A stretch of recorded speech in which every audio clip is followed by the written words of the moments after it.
an executive director. So this person has exposed Hafiz Saeed and how this terror factory is radicalizing the youth of Pakistan, the youth who could have taken a pen, who could have taken a stethoscope to become a doctor or an engineer. But Hafiz Saeed and his ilk is making these people the cannon fodder for their so-called jihad, training them in several terror training camps across Pakistan, in borders with Afghanistan, and then sending them to fight and get killed in Kashmir.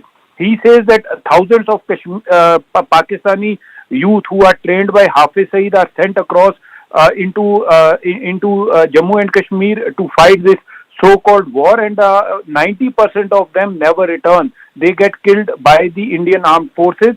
So clearly exposing Hafiz Saeed and his terror factory. Yes, Zaka. Jinder, we'll leave it at that. Thank you very much. So that's a former operative of the Lashkar-e-Taiba exposing the founder and the chief architect of one of the most dreaded terror organizations, an organization that's wanted for numerous terror attacks here in India. His headquarters, of course, was bombed in Operation Sindoor a couple of days ago. Meanwhile, let's bring you up to speed with where things are as of right now. In the last 24 hours, Pakistan has made multiple attempts to breach India's air defense systems, but the good news is India's air defense has prevailed against Pakistani missiles and drones. The army has managed to neutralize the air defense system in Lahore after Pakistan attempted to engage a number of military targets in northern as well as western India. When Pakistan made failed attempts to send a swarm of drones across at least half a dozen, if not a dozen places along the line of control and the international border, over 40 to 50 drones, and this is what the Indian Army statement said earlier today, over 40 to 50 drones were successfully neutralized in a 3-4 hour period from about 8:30 in the evening yesterday all the way up to about midnight. The engagement involved extensive use of the L-70 guns, the Zu-23 Shilkas, and of course other advanced counter-UAS equipment, including of course the S-400s and the indigenously built Akash surface-to-air missiles. It also showed the Army's capability to counter these aerial threats. So what are these weapon systems, these air defense systems which were activated yesterday and managed to avert what could have been a big sort of barrage of attacks by the enemy on Indian soil? The L-70, it's developed by Bofors, it's produced under the license here in India. It's a 40mm gun, modernized with radars, electro-optical sensors, and also auto-tracking systems. It can fire anywhere between 250 to 300 rounds per minute. It's got a range of up to 4,000 meters, about 4 kilometers or so. The L-70 excels in anti-drone warfare, saturating the sky with predictive fire, making it effective against a swarm of drones and also trying to evade the tracking of these aerial systems. So that's the L-70, it's a short-range gun. Then you have the Shilka, which is a self-propelled system, self-propelled gun. It's got 4 23mm autocannons that are guided by radar detecting targets, and it can detect targets up to 20 kilometers away. So that's again a short-range weapon. It can unleash about 4,000 rounds per minute, and it's been upgraded with proximity fuse ammunition as well as advanced fire control systems to tackle drones that are becoming smaller and smaller. The Shilka's rapid fire and radar precision make it lethal for UAVs, helicopters, light armored vehicles. The Shilka's dense curtain of rounds offers a last resort protection for air bases, military convoys, sensitive installations, much of which are now currently under elevated levels of threat because of the ongoing situation between India and Pakistan. All right, let me go across to Lieutenant General retired P.J.S. Pannu, is former DG of the Integrated Defence Forces, and also Professor Brahmacharani, Strategic Affairs expert, who's now joining us. General Pannu, let me start with you first. So we've had this situation where I think we're at a level in the lower rung of the escalatory chain.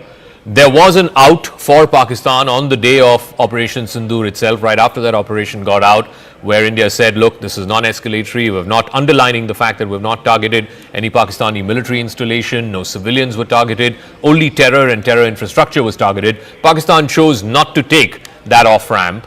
Now we're at level 1 of this escalatory ladder with the swarm of drones attack, all of which was thwarted yesterday. What is the next step? What happens from here on?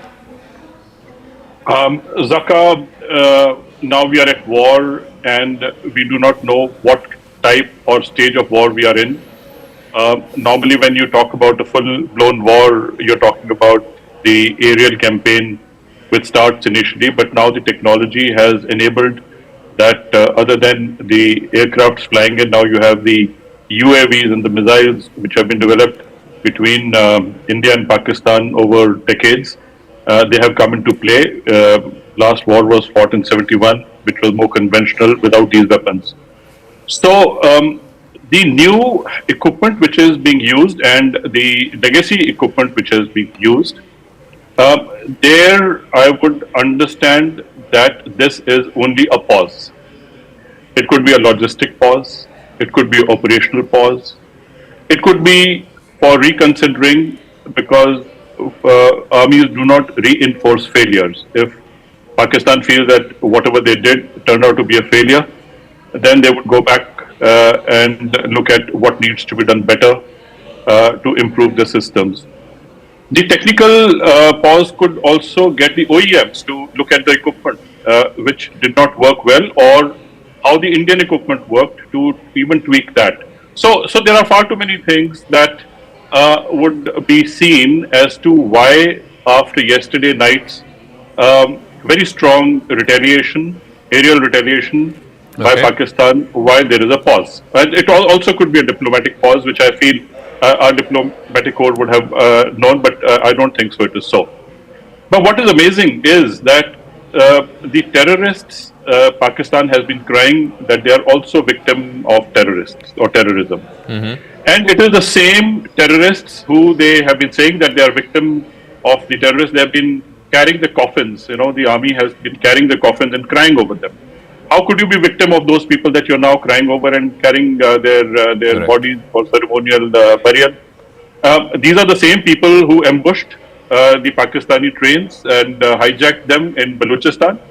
These are the same terrorists who've been hitting at the cantonments. They are also looking at political supporters of Imran Khan and those who actually hammered the corps commanders in their residences. So I think there is a lot of internal correction that the Pakistan would want to make. So therefore, I think it is just that Pakistan is unpredictable. It would raise its head again, and it needs to be punished. And we should not allow any recoupment to happen, because this will only ultimately make the cobra head raise the head again and strike back at you. Okay, I'm just going to come to that in 1 second, because this has been a familiar pattern for the last 30 years. Terror attack followed by punitive action, then terror attack again, punitive action. Is there a chance for India now to settle this once and for all? But I'll come to that in 1 second. I've got a piece of breaking news that's coming, after which I'll go to Professor Chilani as well, who's joining us.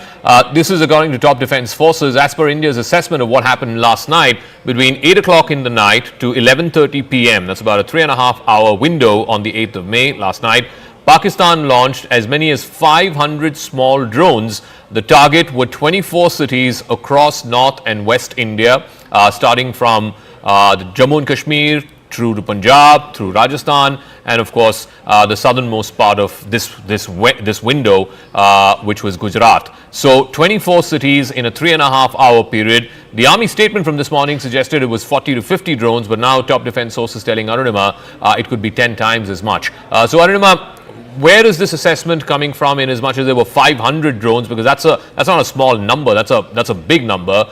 And it's 25 cities as opposed to 15, which was the case the day before. What is the reading of, what was Pakistan trying to achieve? Was it escalation? Were they trying to test India's air defenses?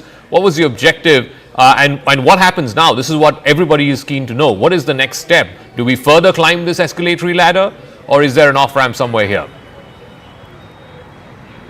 So first, the data that has been put together, most of these drones were taken down and the debris were also recovered from the ground. So based on that, this assessment has been made by our defense officials, and they're saying that 24 cities were targeted all along Jammu and Kashmir, Punjab, Gujarat and Rajasthan, and 500 drones, many of which did not even have proper weapon.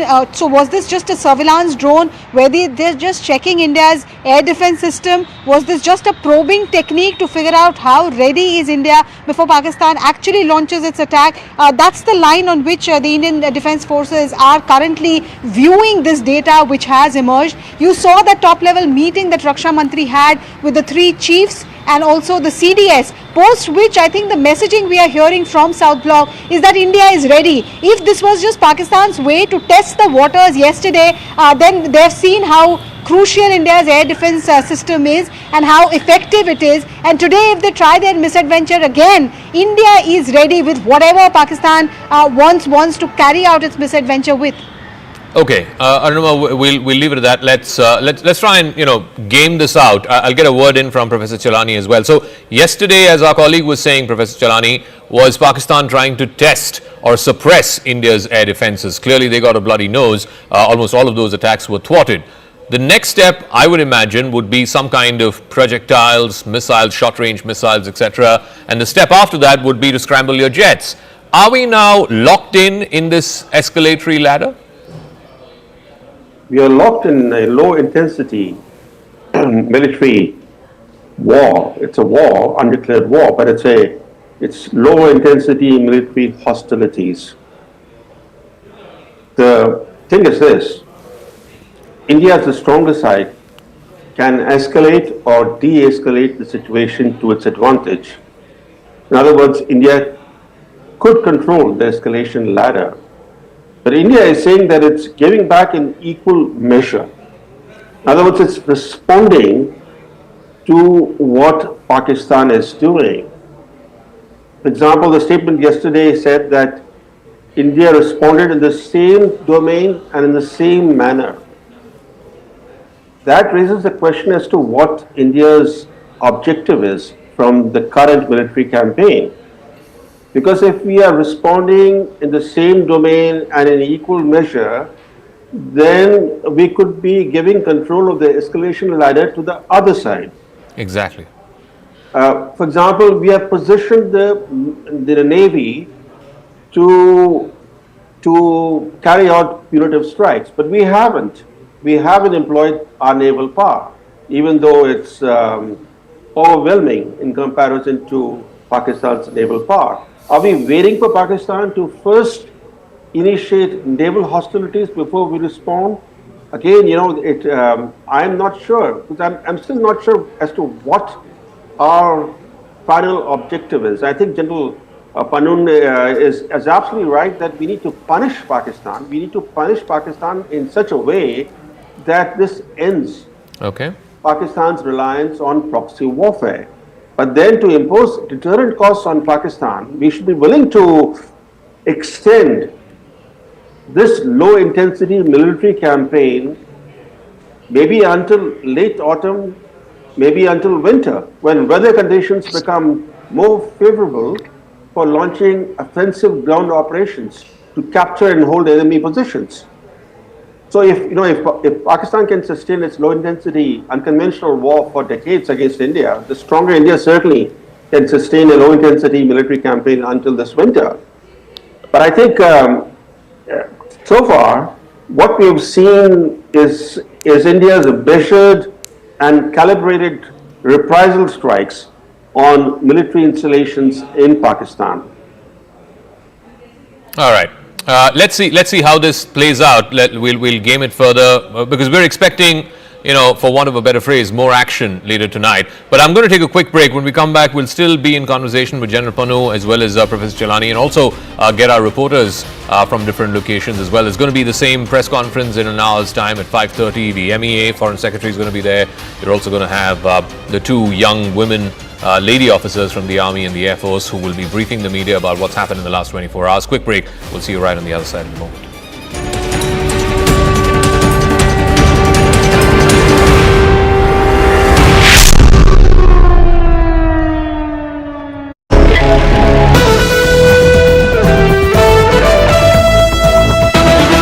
Made one more threat against India. He has gone on to say, if no talks, then guns. This is what Khwaja Asif has said. He's been at the forefront of making inflammatory statements against India, but the Indian intelligence agencies see this only as a sign of desperation. It also depends on what side of the bed he wakes up in the morning, because some days he talks about stopping the escalation where it is, that if India stops, we will stop.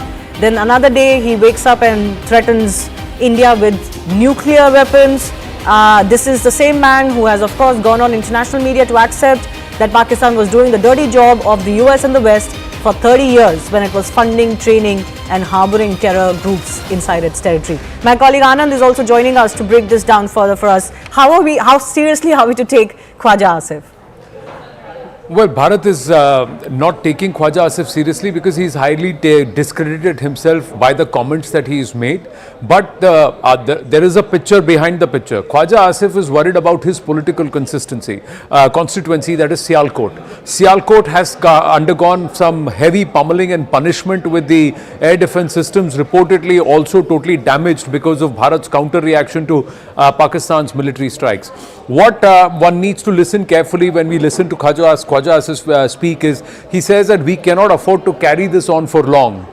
He's trying to put words and project it in a way that Pakistan is at a position of strength, but in that line itself emerges Pakistan's vulnerability. Pakistan does not have the faculty, the funds, nor does it have the fortitude to be able to continue an intense engagement with Bharat. And that is something that is coming through from Khwaja Asif and his nervousness. So much so that he is contradicting himself within 12 hours of his interviews between one media platform to another. So that is the reason why, because the Pakistanis don't know what's hit them. The other part is that being the defense minister of Pakistan, he's actually come across as clueless and quite literally kept in the dark by the military establishment. And that itself is there for us. So somewhere from the Indian think tank and the Indian government, the more Khwaja Asif speaks, the better for Bharat, because the more Pakistan gets exposed globally. Absolutely. Anand, we're getting an excerpt of his latest statement, I believe. Let's just play that out for our viewers. Direct talks नहीं होती इस वक्त हमारे NSS की, हमारी government की और India की गवर्नमेंट की, और वो नहीं सुनते, तो फिर क्या अगली बात, अगर टेबल पे बात नहीं होती, तो क्या अगली बात बंदूक पे होगी, बंदूक के जरिए होगी? जी बिल्कुल, that is the only option left to us. दिनों में पाकिस्तान को फैसला करना होगा, घंटों में करना होगा, और we still have the luxury कि अच्छा एक दो हफ्ते और देख लेते हैं चीजें बने. We do not have the luxury of waiting for days. मैंने plural इस्तेमाल किया. We do not have the luxury to wait. This patience will cost us. So we have to stop them right now in the tracks. कि ये चीज जो acceptable नहीं है. ये हमने 2-3 दिन देख लिया है कि de-escalation की possibilities की जो उम्मीद लगाई थी, लेकिन ये de-escalate नहीं हो रहा. So Pakistan is taking things, a bit a notch up now or further. Direct talks नहीं होती इस वक्त हमारे एनएसएस की, हमारी गवर्नमेंट की और इंडिया की. All right, there you heard it. A bit of a leading question there, but the defense.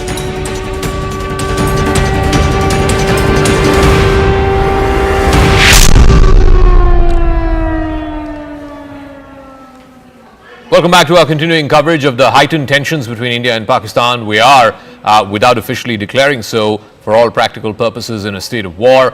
The Board of Control for Cricket in India, the BCCI, has decided to suspend the remainder of the ongoing Tata IPL 2025 with immediate effect for 1 week.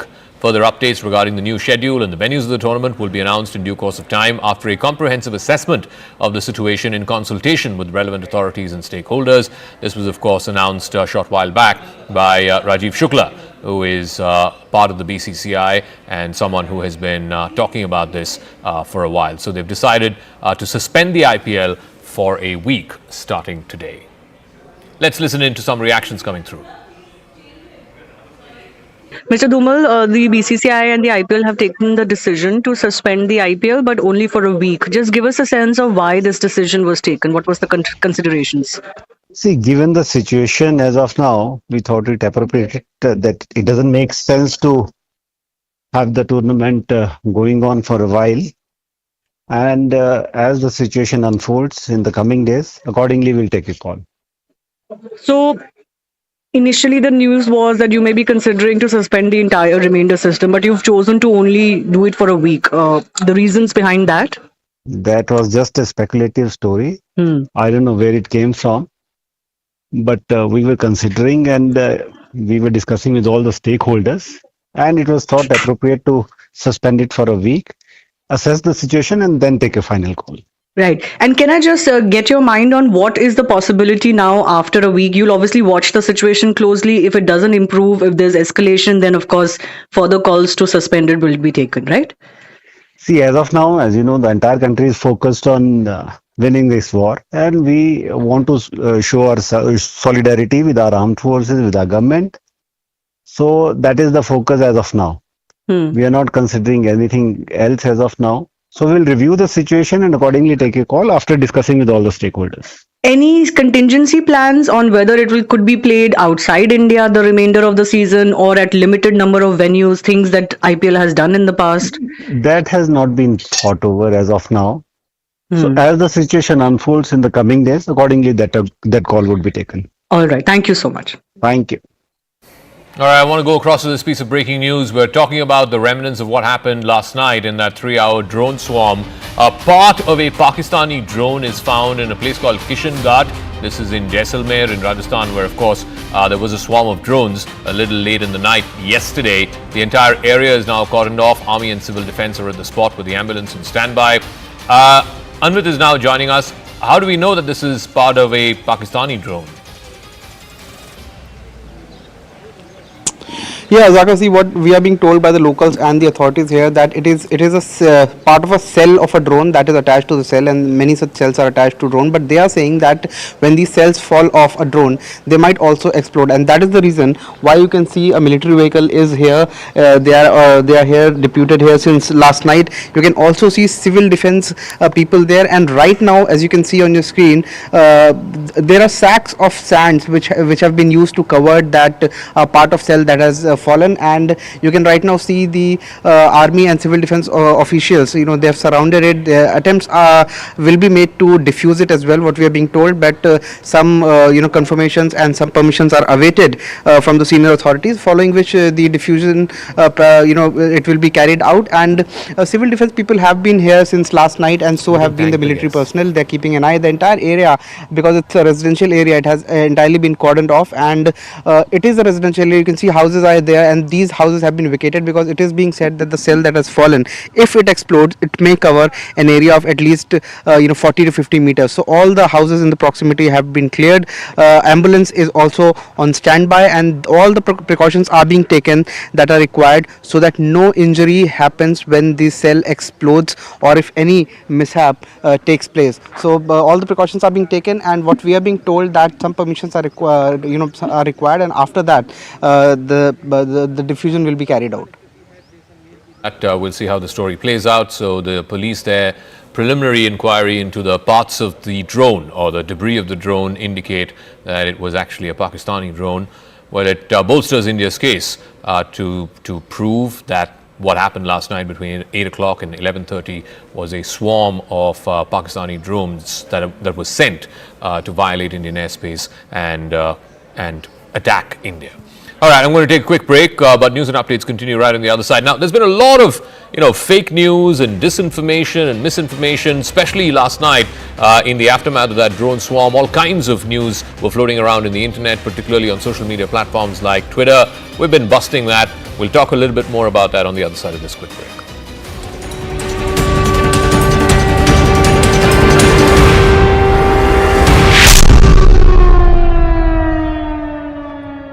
Smart है time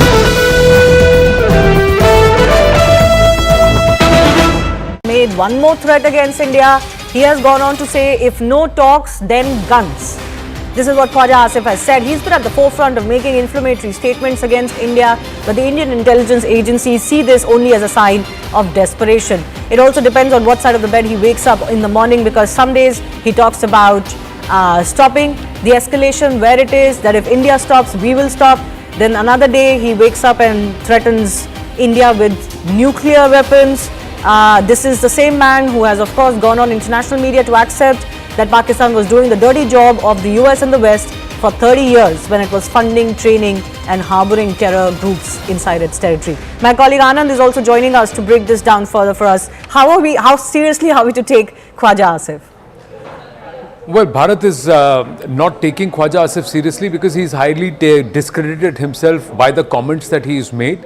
But there is a picture behind the picture. Khwaja Asif is worried about his political consistency, constituency, that is Sialkot. Sialkot has undergone some heavy pummeling and punishment with the air defense systems, reportedly also totally damaged because of Bharat's counter reaction to Pakistan's military strikes. What one needs to listen carefully when we listen to Khwaja Asif speak is, he says that we cannot afford to carry this on for long. He's trying to put words and project it in a way that Pakistan is at a position of strength, but in that line itself emerges Pakistan's vulnerability. Pakistan does not have the faculty, the funds, nor does it have the fortitude to be able to continue an intense engagement with Bharat. And that is something that is coming through from Khwaja Asif and his nervousness. So much so that he is contradicting himself within 12 hours of his interviews between one media platform to another. So that is the reason why, because the Pakistanis don't know what's hit them. The other part is that being the defense minister of Pakistan, he's actually come across as clueless and quite literally kept in the dark by the military establishment. And that itself is there for us. So somewhere from the Indian think tank and the Indian government, the more Khwaja Asif speaks, the better for Bharat, because the more Pakistan gets exposed globally. Absolutely. Ananda, we're getting an excerpt of his latest statement, I believe. Let's just play that out for our viewers. Direct talks नहीं होती इस वक्त हमारे NSS की, हमारी government की और India की गवर्नमेंट की, और वो नहीं सुनते, तो फिर क्या अगली बात, अगर टेबल पे बात नहीं होती, तो क्या अगली बात बंदूक पे होगी, बंदूक के जरिए होगी? जी बिल्कुल, that is the only option left to us. दिनों में पाकिस्तान को फैसला करना होगा, घंटों में करना होगा, और we still have the luxury कि अच्छा एक दो हफ्ते और देख लेते हैं चीजें बने. We do not have the luxury of waiting for days. मैंने plural इस्तेमाल किया. We do not have the luxury to wait. This patience will cost us. So we have to stop them right now in the tracks. कि ये चीज जो acceptable नहीं है. ये हमने 2-3 दिन देख लिया है कि de-escalation की possibilities की जो उम्मीद लगाई थी, लेकिन ये de-escalate नहीं हो रहा. So Pakistan is taking things, a bit a notch up now or further. Direct talks नहीं होती इस वक्त हमारे एनएसएस की, हमारी गवर्नमेंट की और इंडिया की.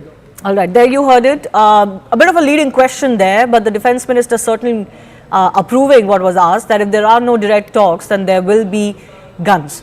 In other ways, he's saying that Pakistan will lose its patience and escalate further, because he's painting it out to be that India is not de-escalating, but India has given them a route off this escalation ladder at every step. Thrice now. After the Pahalgam attack, India conducted very surgical strikes on terror camps, but Pakistan retaliated. Then we hit back only in retaliation, in proportion, but they tried their misadventure again last night. Air Marshal B.K. Pandey and Brigadier Vinod Datta both continue to be with us. Thank you for your patience, gentlemen. Brigadier Vinod Datta, how do you see this bravado from the Pakistani establishment? I mean, they've not won a single war with India. They possibly cannot sustain themselves in a conventional war with India even today, but the bravado is endless. Yeah, I agree with you because this kind of pseudo confidence which they have, the kind of trust they have on false claims, the kind of destiny they have with having tall claims like even 65 and 71 war, 65.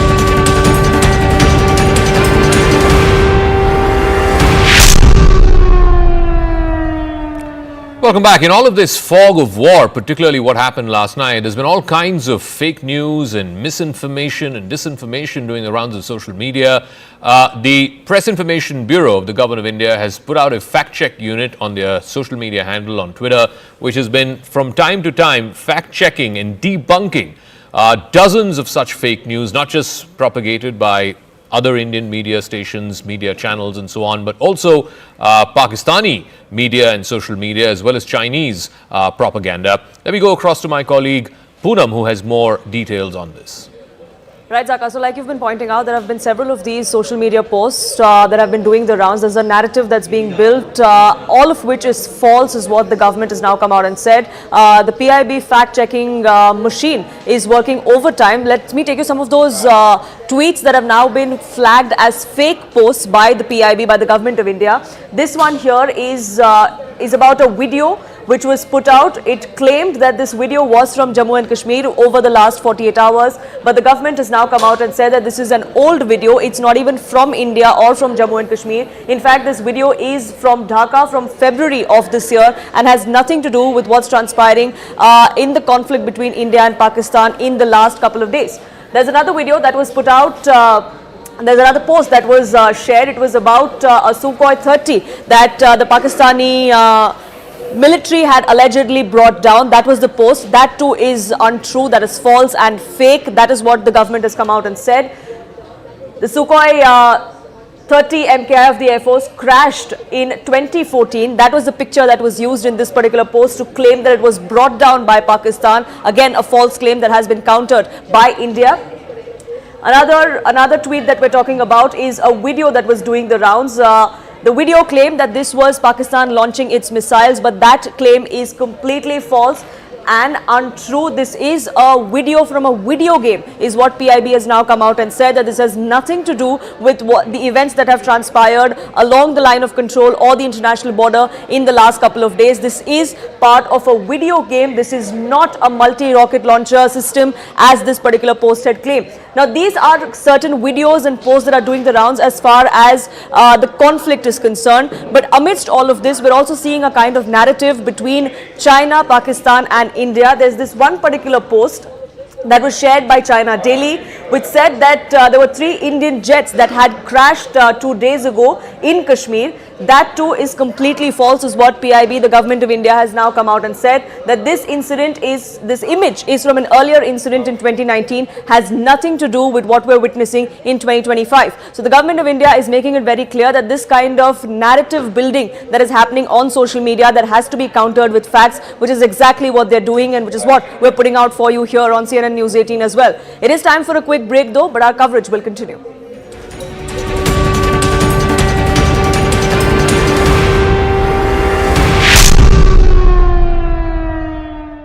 आपके घर के खाने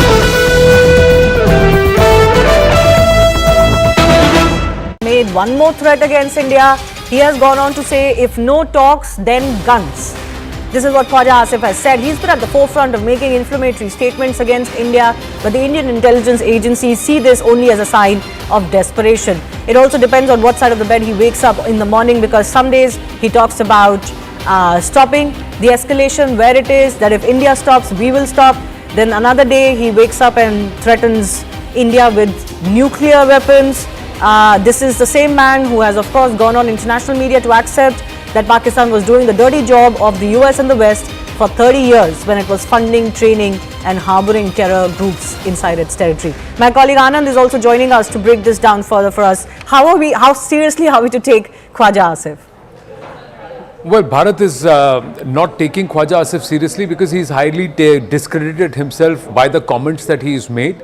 But there is a picture behind the picture. Khwaja Asif is worried about his political constituency, that is Sialkot. Sialkot has undergone some heavy pummeling and punishment with the air defense systems, reportedly also totally damaged because of Bharat's counter reaction to Pakistan's military strikes.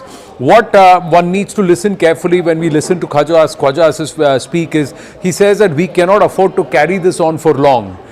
He's trying to put words and project it in a way that Pakistan is at a position of strength, but in that line itself emerges Pakistan's vulnerability. Pakistan does not have the faculty, the funds, nor does it have the fortitude to be able to continue an intense engagement with Bharat. And that is something that is coming through from Khwaja Asif and his nervousness. So much so that he is contradicting himself within 12 hours of his interviews between one media platform to another.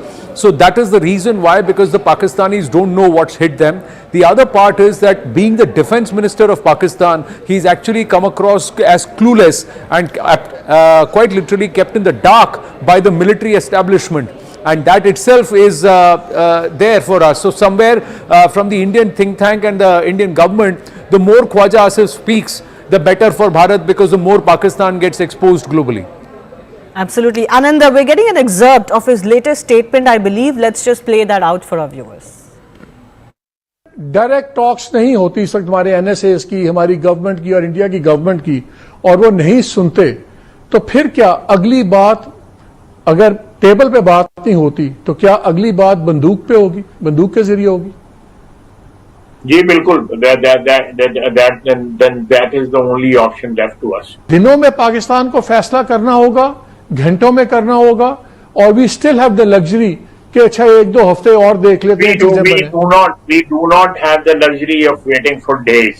मैंने plural इस्तेमाल किया. We do not have the luxury to wait. This patience will cost us. So we have to stop them right now in the tracks. कि ये चीज जो acceptable नहीं है. ये हमने 2-3 दिन देख लिया है कि de-escalation की possibilities की जो उम्मीद लगाई थी, लेकिन ये de-escalate नहीं हो रहा. So Pakistan is taking things, a bit a notch up now or further. Direct talks नहीं होती इस वक्त हमारे एनएसएस की, हमारी गवर्नमेंट की और इंडिया की. All right, there you heard it. A bit of a leading question there, but the defense minister certainly approving what was asked, that if there are no direct talks, then there will be.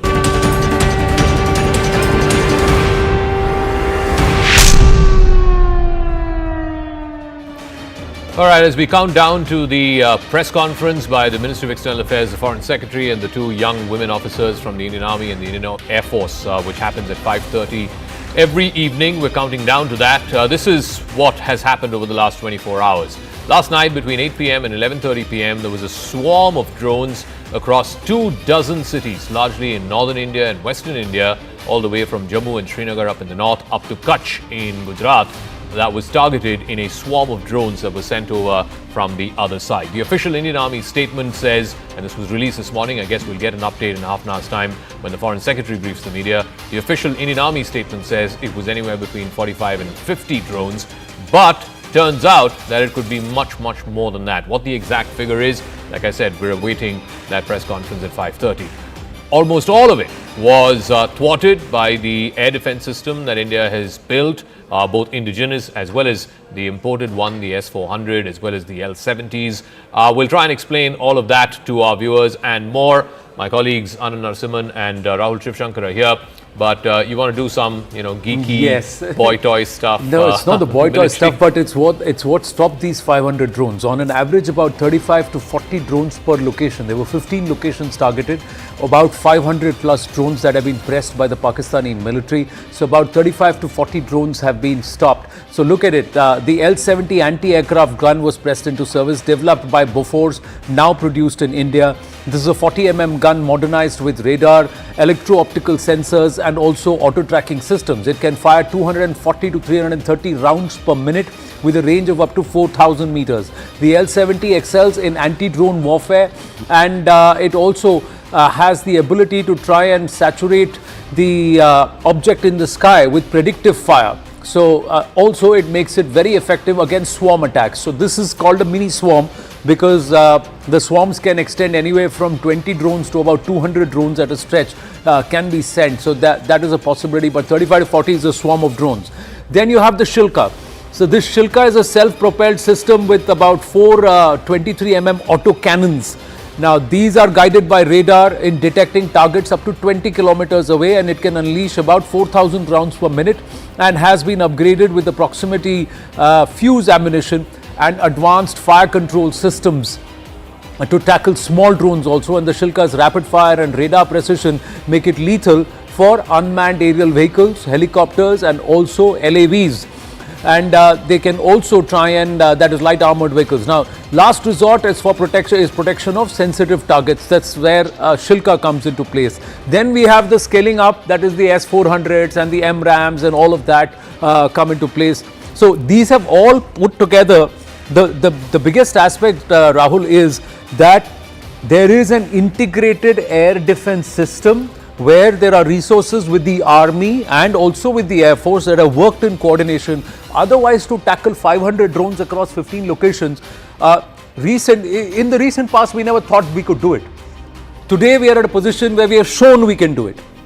So why is that the case? The case is because you have a leadership that has a vision, and that vision was backed by a certain degree of resource commitment and foresight. So there was strategic foresight, resource commitment, and you have to actually commend the NDA under Prime Minister Narendra Modi for having both the strategic foresight and, of course, the vision to and the resource to the commitment. You're really, talking to about resource. PM Modi, and there's news around Prime Minister Narendra Modi. He's in the thick of all the action. He's not a person. He's not a Prime Minister who's certainly gayab any long. Nobody can ever say that. He's spoken with the Punjab Chief Minister and also the Rajasthan Chief Minister Bhajan Lal about the current situation, preparedness, and also planning amidst the tense situation at the borders. Let's try and go across to Arun Dhanta joining us with more details. Yes, Arun. That's right, Anand. Prime Minister Modi is very closely monitoring the situation in last 2-3 days, and in that regard, he has spoken, as per our sources, to the chief ministers of Rajasthan, Gujarat, Punjab, and Jammu and Kashmir. That's what our sources are telling us at this point, and he in fact took stock of the preparedness of these border states and the planning of the state government, and also, of course, about the current situation. And also, Prime Minister Modi took the stock of the adequate steps which the state governments are taking to ensure the safety and security of the citizens, especially the sensitive border areas in these states. Well, thank you for that update, Arun. Viewers, it's about 29 minutes. In about 29 minutes, that press conference will get underway. My question to my colleagues here, Rahul and Zaka, is a lot of viewers are wondering this. People are wondering what's happening. How far, how much is this going to scale up? I just want to finish that point I was making about how we actually managed to thwart. And the technology, the basket of technology, the entire package was put together in the last, I'm not saying that every element of it, but certainly there was a lot of indigenous manufacturing that has gone on. The Akash has become pretty much indigenous. It's the backbone of this air defense system. You have the S-400s that were purchased. There were a lot of people who were actually very skeptical about this particular platform. Many people opposed it. There was a lot of pressure from America on the Prime Minister. He sort of stood his ground there. Of course, the army, the forces have to be complemented. They are the front line. They are the ones who execute. But the vision, the strategic vision, the foresight, the resource commitment, all, of course, goes back to the executive, the person in power. He's created, actually, this entire Iron Dome out of nothing.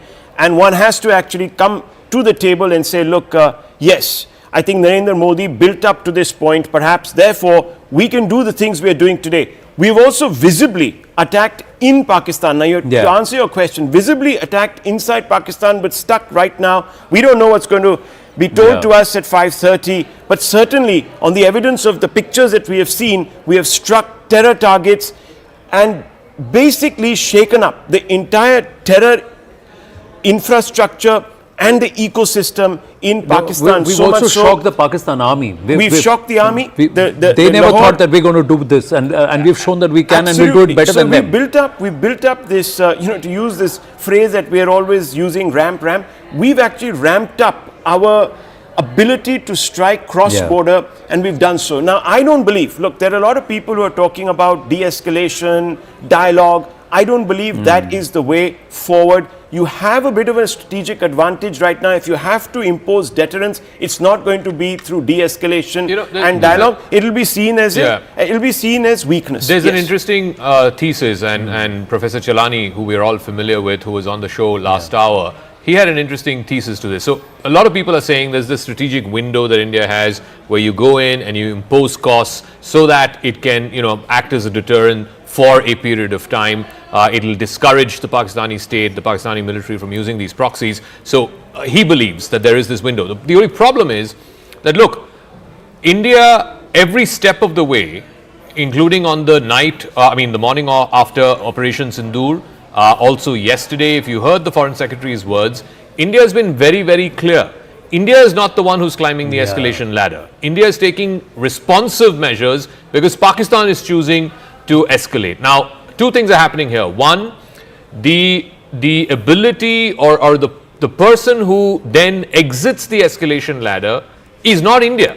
At least the onus is not on India. The onus is on Pakistan, because it's Pakistan who's climbing the escalation ladder. That's what, I mean, if you believe what the Foreign Secretary is saying, our steps are non-escalatory. Our steps are retaliatory in response to Pakistan. So when we see what the Prime Minister speaking to the various states, when we see Delhi, central Delhi testing its sirens, it's not that the war is coming closer to our doorstep or it's spreading across the board. It's in anticipation that the person who's at the helm of all of this over across the border, Asim Munir, his ego is so bloated and he's so far down that road where he is the point of no return. Unless he has a win to score to go back to his constituency, his position itself becomes untenable, because he is surrounded by nothing but failures.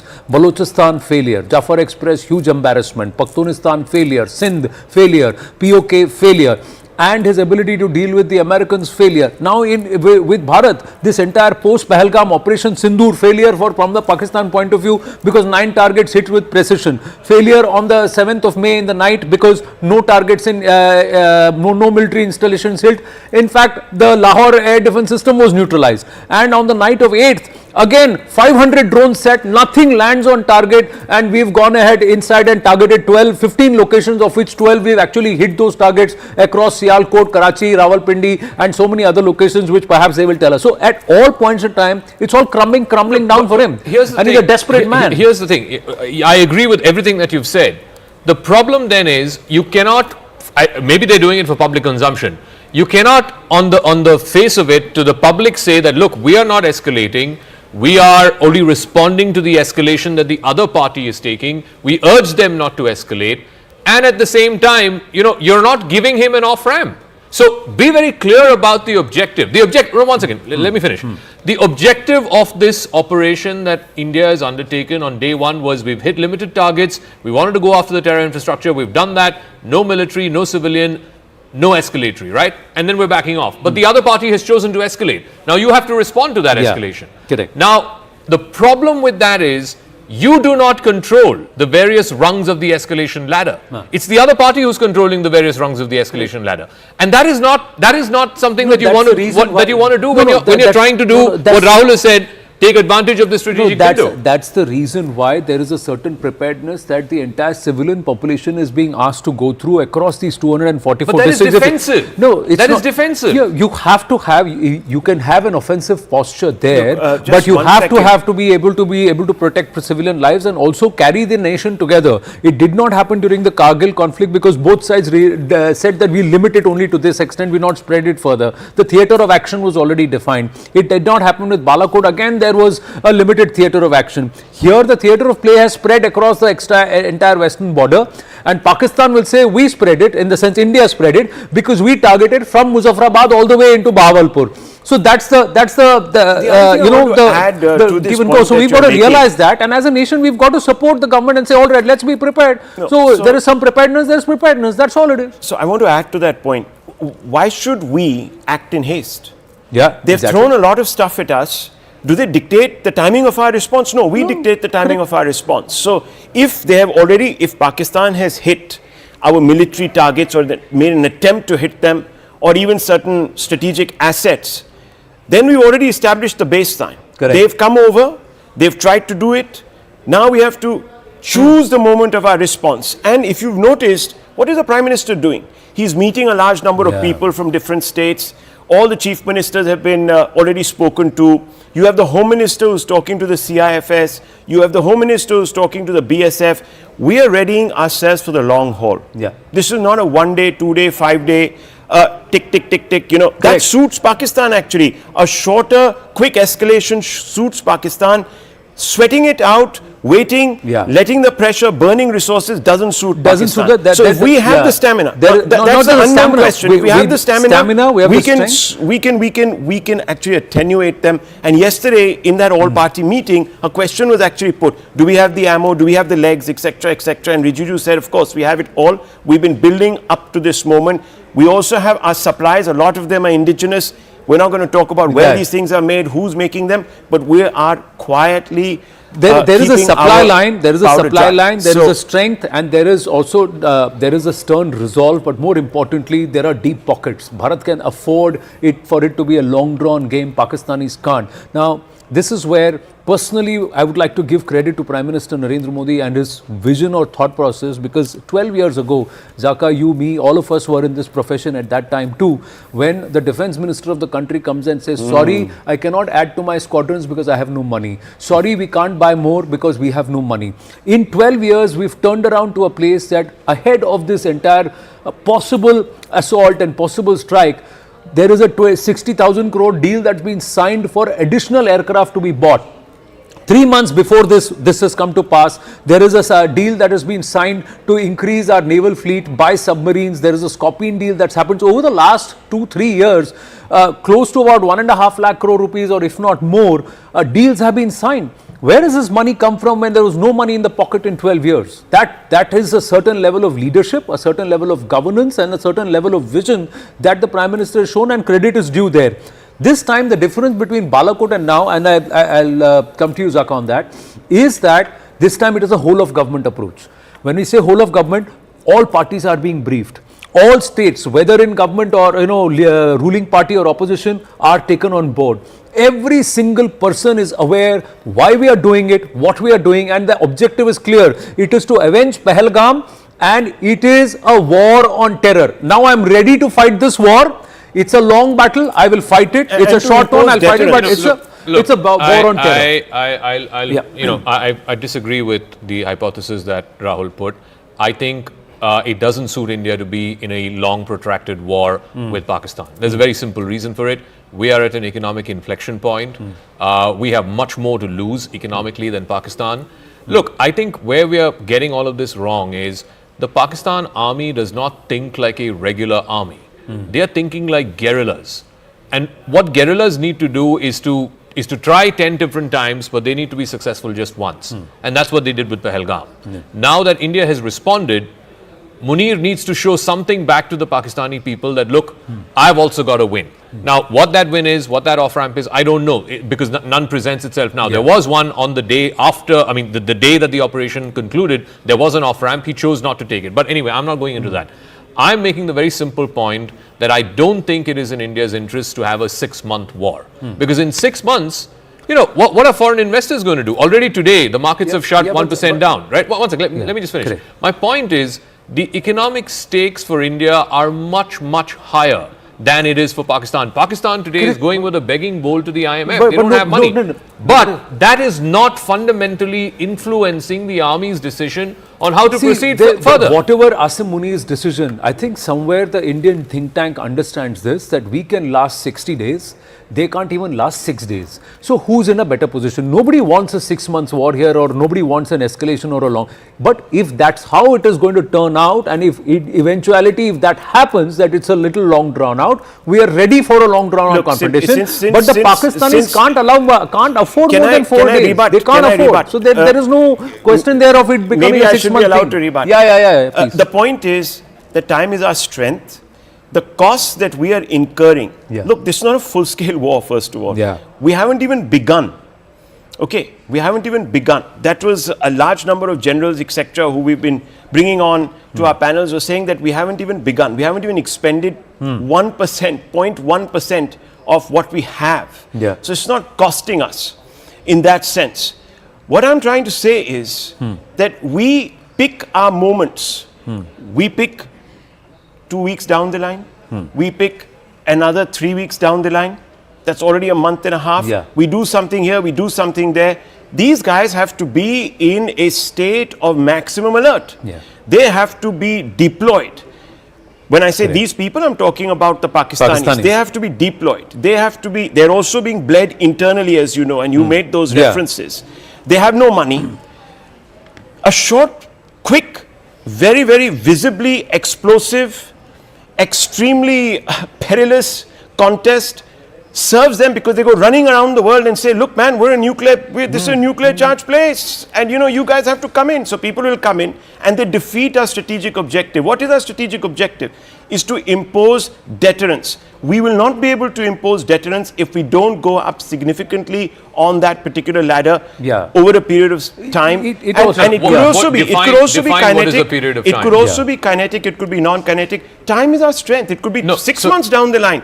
we could suddenly strike them 6 months down the line. It's not a What is the objective? I mean, what is the the trigger? objective is to impose deterrence costs on sustained costs. Sustained costs on Pakistan. That's the fundamental. It's not a continuous fight. And the other thing is, it's not a war against Pakistan state. It's not a war against Pakistan people. It's a war against Pak emanating terror. So every time now Pakistan realizes, the Pak military establishment realizes, if there is another terror attack, then the intensity of Bharat's response is not going to be. And are we not losing people every day? We lose. Passing terror attack, we have to be. You raise the level of the punitive intensity action. will go up. Now, if there is a terror attack 30 days from now, then the punitive punishment will be on the 31st or the 32nd day. Hey, hang on. Through this, constant sort of niggling strategy that Pakistan relies upon, we're spending a lot of money. We have to have troops around the LOC constantly. We have to have vigilance. We have to have a lot of resource backing, deployment, constant. You saw what happened with China. We were in a long, continuous. The Chinese engagement is more a stare down. It's a stare down. It's not a direct you had to deploy. That was costing you money every day, and it was in a remote area. So, look, let's add that factor that despite having to deploy heavily, immensely along the LAC and to occupy those peaks over 2.5 years, there is a certain deterrence and there is a certain ability that's been built, and that's again further credit to the leadership and Prime Minister Modi. But in this case, what I'm driving, my limited point is, Bharat will escalate the rate and the intensity and go further in and become far more punitive if there is a terror strike. We had the update that a lot of the LOC shelling, lot of the cross-border shelling at the IB in Jammu Kashmir region was to try and push infiltrators to try and do something as a proxy on Indian soil. Now, if that happens, then Pakistan has committed harakiri, because that gives Bharat a free handle to go back and go further and really escalate the intensity to say, that's my war on terror, because they have committed another act on terror and they have come from there. Look, so that's what it is. Now Pakistan has to say, I'll back off now. There's no off-ramp now for Pakistan. No, 1 second. I'm making a very simple point. We have been stuck in this cycle of terror attack followed by punitive action, terror attack followed by punitive action for a while now, for a good 20-30 years. Now, my point is, what punitive action have we taken before? Uri was a punitive action. Not Balakot was a punitive after action. Kargil. No, 1 second. There has been no action. We've had Operation Parakram. I mean, you've been around long enough, Rahul. You know that. For a year, we were on a standoff. But that's fine. I mean, didn't that cost money? We didn't strike from all the visible information out there. You think if we struck, we would have ended terror? And look, we didn't suffer. Who suffered? Pakistan is gone from an economy. No, hang on. Pakistan over 25 years. Look at the numbers. It's about who can afford it also. Pakistan 25 years ago. 25 years ago. No, hang on. The per capita income. GDP per capita of Pakistan 25 years ago was almost at India's level. In fact, it was even more. Today, look at where they are. Correct. We have actually bled them dry economically, and why? Because they've had to spend a lot of money boosting their defense. We've gone up. You are making the point that I was making, that at the end of the day we are economically at a much higher place than they are, and therefore we have much more to lose economically if this goes on for a protracted while. Now, look, there are only two things that can happen over the next immediate term. Let's say in the next few weeks. There's either of two things can happen. One, somehow there is this face-off that's going on, this back and forth that's going on for the next few days, and somewhere in this escalatory ladder, Munir gets an off-ramp and he says, okay, I've got this win, and we call it off for now. This is one option. The other option is that we choose not to give Munir that off-ramp, and I think India has made that decision not to give Munir that off-ramp. So then you climb the escalatory ladder one by one to the point where it comes where from within the Pakistani establishment, and we've seen this in the past in Pakistan, somebody then turns around and says, this guy is taking us down the gutter, let's try and get rid of it. Now, my point is, are we today saying that is happening in Pakistan? I don't see any evidence of that. From whatever I see the civilian government currently in Pakistan probably one of the weakest in Pakistan's history. So in terms of who's the challenger to Munir, who is the savior of Pakistan. Imran Khan was the savior boy, right? 5 years ago. There is no Imran Khan today. He's in jail. He might still be the most popular politician. Things change very quickly on the ground. Of course it does. Coups happen overnight. Look at Musharraf deposing Sharif. It happened within, even Musharraf didn't know. He knew. He was in Sri Lanka flying back. Yeah, let's remember Pervez Musharraf or even Qamar Javed Bajwa or even Asim Munir when he was DGISI, there was a certain unity within the armed forces. With Asim Munir, Faiz Hamid, thereafter, the rank and file are totally divided. There is a huge division within the Pakistani army, and there is a huge Munir has gone after generals. Correct. And there is a huge number of people who don't want this escalation because they know Pakistan can't afford it. See, Pakistan is only going to get further dismembered or further in disarray if this conflict or if this continues to escalate with Bharat. Bharat will lose, yes, but the bigger loss is going to be Pakistan because the shape of Pakistan will change if Asim Munir continues to go and the Pakistan military establishment allows Asim Munir to continue down this road. We got more news and we'll come back to this. CNN News 18 getting exclusive inside details of Jammu attack, Pakistan's attack in Jammu. Intelligence sources say that Pakistan attempted to target 40 places by drones. This was to test the entry and exit points of Indian defense system. Drones were sent by them without ammunition and small explosives were attached with them. Akash now joins us. Akash, so that first wave of drones that went across to try in multiple locations, was it to try and see where the placements are, where the defense systems are and where it is placed? And thereafter the projectiles came. So there was a probe and then there was the actual attempted incursion.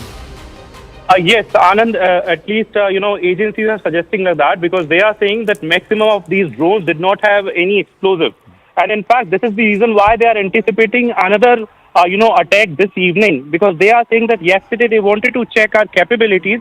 And this is the reason why they attempted several places. In fact, multiple cities of the northern and western India, including Leh, including Gujarat and, locations like Bhuj. But, many of these drones did not have explosives. Yes, rockets and missiles also came. But then, there is a feeling that they wanted to just check the capabilities. And that's why they, sent these empty drones. Now, agencies are saying that once again, they can attempt, and in fact, the same locations with explosives, because now they know that we can engage a certain, sort of drone or what is the kind of technology we have employed. But then there is a surprise element as well. And agencies say that they have not yet revealed as to what they employed to engage these threats. Right. So what Akash is trying to say is that the first set of drones that came did not have too much of munition, but the drones were sent across locations just to see where the defense systems were coming. After which the Chinese guided missiles and some of those loitering munitions were sent across. But there was another backup, or there was the next level that was ready to even intercept those. And that's what perhaps took the Pakistanis by surprise. So you send a probe just to see kaun kahan pe hai, and then you send the next to see if that can be done. So that was what was attempted. That is some satellite, that footage. Those are visuals of drone being shot down. Around 500 drones were launched towards Indian positions by Pakistan Army last night, which was sighted at 24 locations from Siachen base camp in Ladakh to the Kutch area in Gujarat. Around 50 of these drones were destroyed by the air defense guns, while 20 were brought down through soft kills. Most of the drones were unarmed. Now, this is surprising. They were cheap drones. They were unarmed. They didn't have any explosives. So the intent was not necessarily to inflict damage. The intent was to see where they are placed. Where they are placed, and suppression of enemy air defense systems, SEADs. That's the military term for it. That's what Wing Commander Augustin Vinod yesterday said. It's SEADs, and then there is DEADS, which is the destruction of the enemy air defense system. I think yesterday was a probing mission. So again, I keep going back to this. So yesterday was the first step in the escalatory ladder. They've sent this swarm of drones all the way from Jammu and Srinagar all the way down to Kutch, all across the Western Front. The next step would be sending drones that have explosives with the intention of causing damage, right? So then you climb. The next step after that would be projectiles and short-range missiles. And the third step after that would be scrambling your jets. So my point is, we're now locked in this escalatory ladder. Only two things can get us off that escalatory ladder. Either Pakistan and General Munir gets a face saver and exits, or India decides that it's not Pakistan who gets to decide how to escalate and when to escalate and which step to escalate.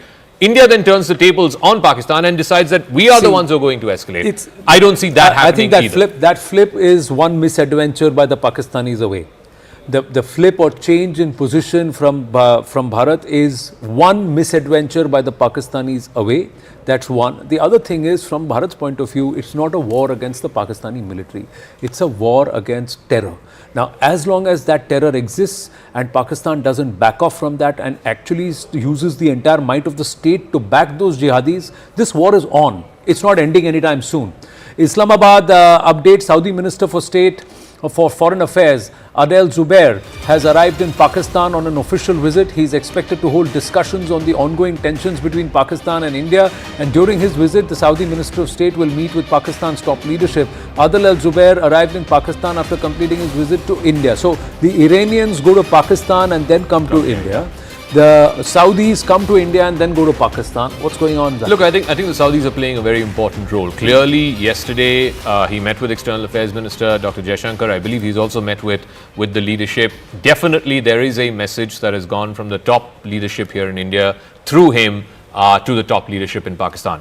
The other problem, and Rahul, you can weigh in on this, is that we're not talking. We're certainly not talking at the levels of the NSAs. We're not talking directly at the levels of the foreign ministers. We're certainly not talking at the levels of the two prime ministers.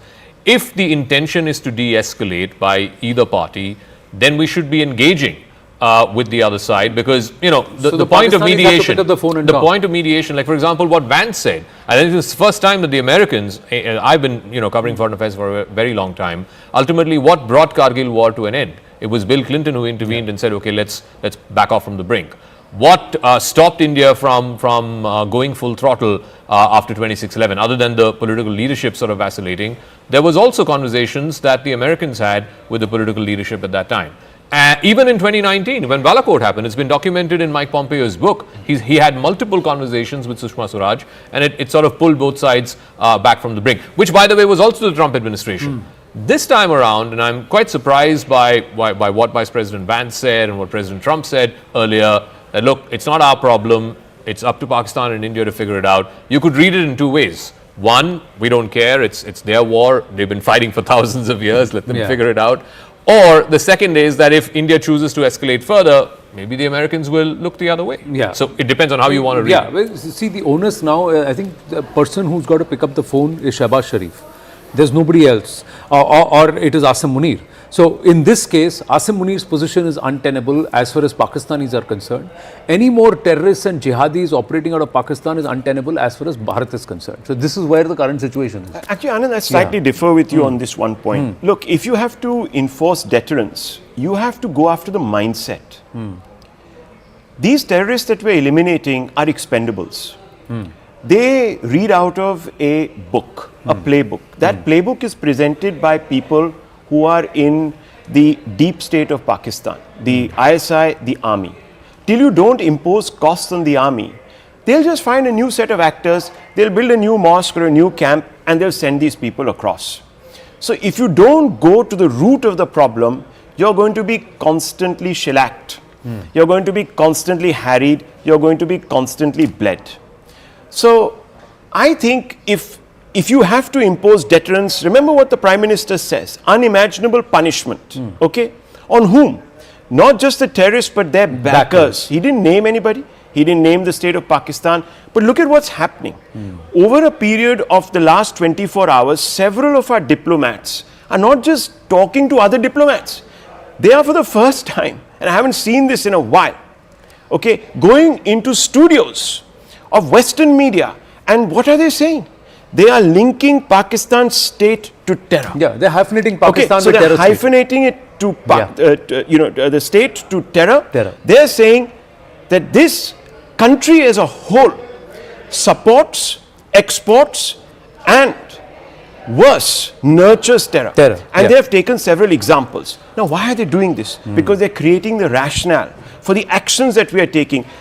The non-kinetic action of reducing water flow, suspending the treaty, is not against the terror group. It's against the whole state of Pakistan. And it's a terror, the FATF, IMF, there's going to be a strong lobbying. Precisely. So that is against the state. Now, how that translates into kinetic action, look, I'm not a military expert. I can't tell a P1 or PL or whatever from a Puljari, to be honest. Okay. So, I mean, those are, other people who've covered defense, etc. I'm not even going to go there. That's why I like people like you guys who know your armaments, you know your triggers from your whatever, and you can tell the difference between a crow and a drone. I can't tell the difference between any of these things. So I'm just saying the kinetic options have to be on the table. Now, whether you do it in quick succession, if Zaka thinks that is the best way, we'll get away with imposing quick costs and establishing deterrence. Well, those are calls that are probably being taken. Or you go for the long, let's hit them one after the other, find an excuse, bang here, bang there, keep them at this level,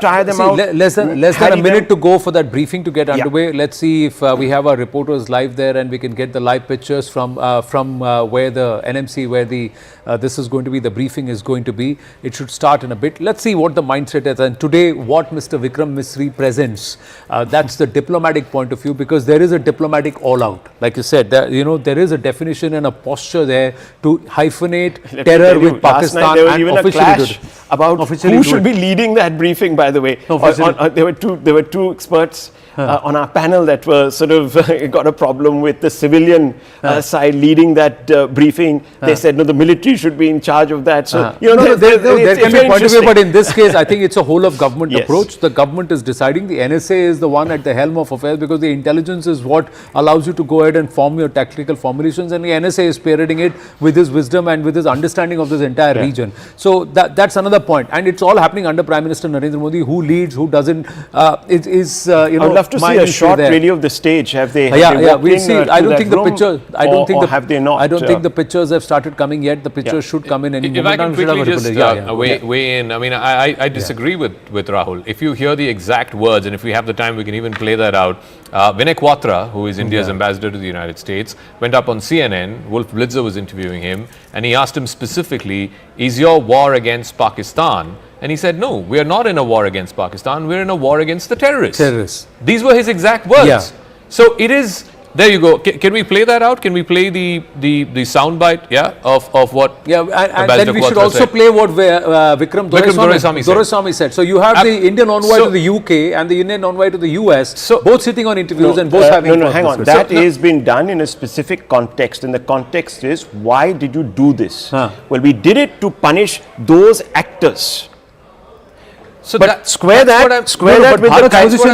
with the non-kinetic actions that you have taken. Those are not against terrorists. See, here is the... Those are to create disincentive against exporting terror and nurturing terror. Here is the whole story. The war is against terror. If the military is standing behind jihadis and giving jihadis a state funeral, the Pakistan state is. So then, who's the state? Doesn't Pakistan become a state backer? So that is what the Prime Minister said. They're backers. No, one second. Can you explain to me? And this was incredible. I was here at 2 in the morning, and the first thing that I saw was that statement by the ADG PI of the Indian Army. And when that sentence, I read that sentence, it popped out for me. It said, the target of Operation Sindoor was not military installations. Why would the army say the target is not military installations? It's either a signaling to the Pakistani army that, look, we're not hitting you, or you're making that distinction. That statement made the distinction. That look, the military installations are something else, the terrorists are something else. But Zaka, they've made that distinction. No, things evolved. I'm not justifying that. I'm not disagreeing that there is an overlap. Of course there is an overlap. Let us at no point forget that Operation Sindoor was retribution for the Pahalgam massacre. Absolutely. So the germination of Operation Sindoor is from an act of Pak-backed terror, terror that emanates from Pakistan. What changes the language of the diplomats is the pictures that speak 1,000 words. The pictures came on the 8th of May. the pictures of Hafiz Abdul Rauf leading the funeral prayer, the jihadis getting the pictures there, the jihadis getting a state funeral, and military officers standing in uniform behind that lot. That's the picture the diplomats have shown, and say now the position changes because Pakistan as state has decided that they will back jihadis, they will back terror groups and terror tanzeems. I mean, why are they they've attacking always us? been. It's, Why are they attacking us? I'm not. Why are they We picking attack the terrorists terror infrastructure, innocent and the civilians? Pakistan military is attacking our military installations. So they are the ones who are saying we are backing jihadis and jihadis are our soldiers. It is the government of India that has made that distinction, and it is there in pen and paper. Why? It Because is we wanted there to in give him an blank. off ramp. We said that listen, have the sense, take the off ramp, my dear man, but don't let your ego bloat you. Okay, they're all there. Vikram Misri is there, Colonel Sophia Qureshi is there, and so is Wing Commander Vyomika Singh. The briefing is just about to get underway.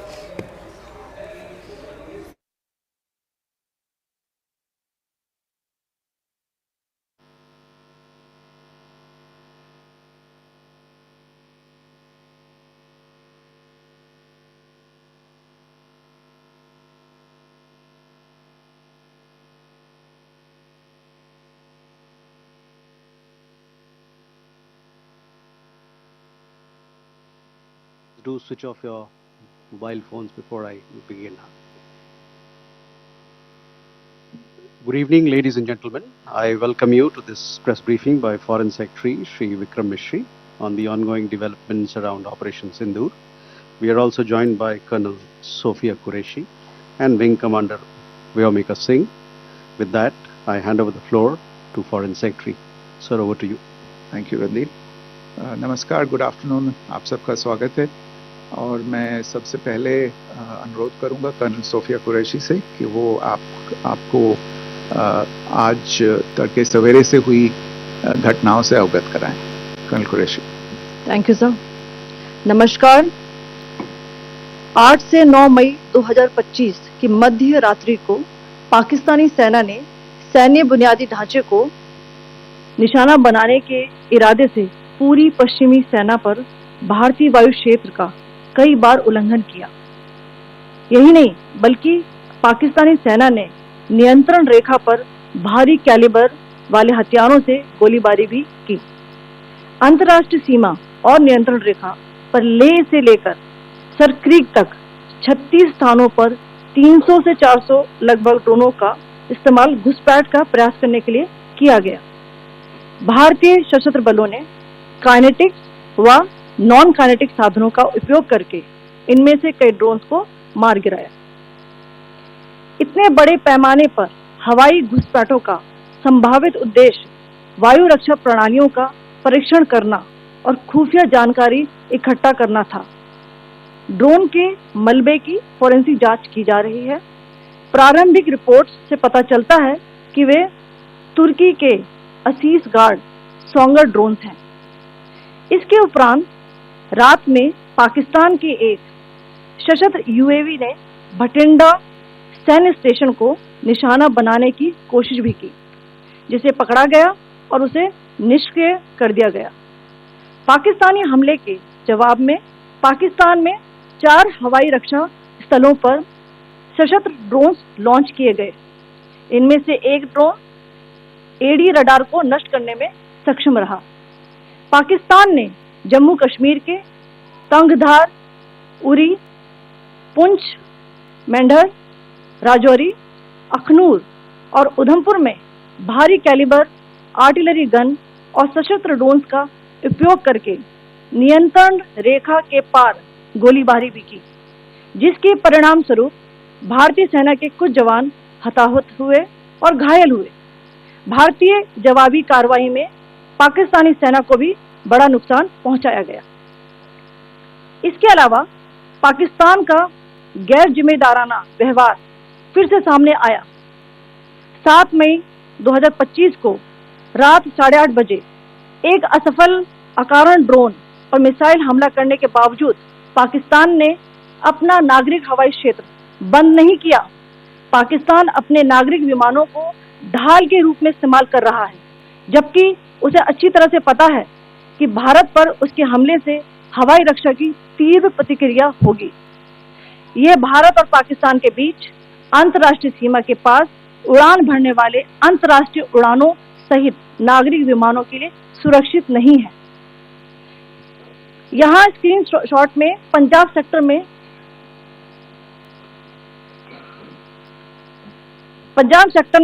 High air defence alert स्थिति के दौरान application flight radar 24 का data दिखाया गया है। जैसा कि आप देख रहे हैं यहाँ पर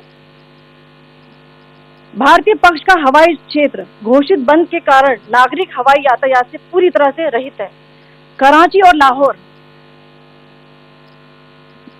के बीच के हवाई अड्डे मार्ग पर नागरिक एयरलाइंस उड़ान भर रही है। हाईलाइट किया गया है विमान फ्लाइनेस एविएशन का एयरबस 320, जैसा कि आप यहाँ देख रहे हैं, जो कि शाम को 5:50 बजे दमन से शुरू हुआ और रात को 9:10 बजे लाहौर में उतरा। ये सारा डिटेल्स आप यहाँ देख रहे हैं, ये डिटेल्स यहाँ लिखा हुआ है। Can you see this?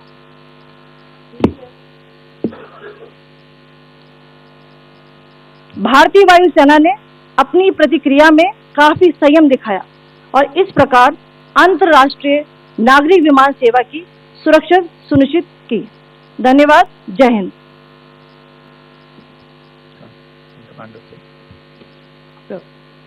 Good afternoon to you all. On the intervening night of 8th 9th May 2025, Pakistan military carried out multiple violations of Indian airspace along the entire western border with an intent to target military infrastructure. Pakistan military also resorted to firing of heavy caliber weapons along the line of control. Along the international border and line of control, drone intrusions were attempted from Leh to Sar Creek at 36 locations with approximately 300 to 400 drones.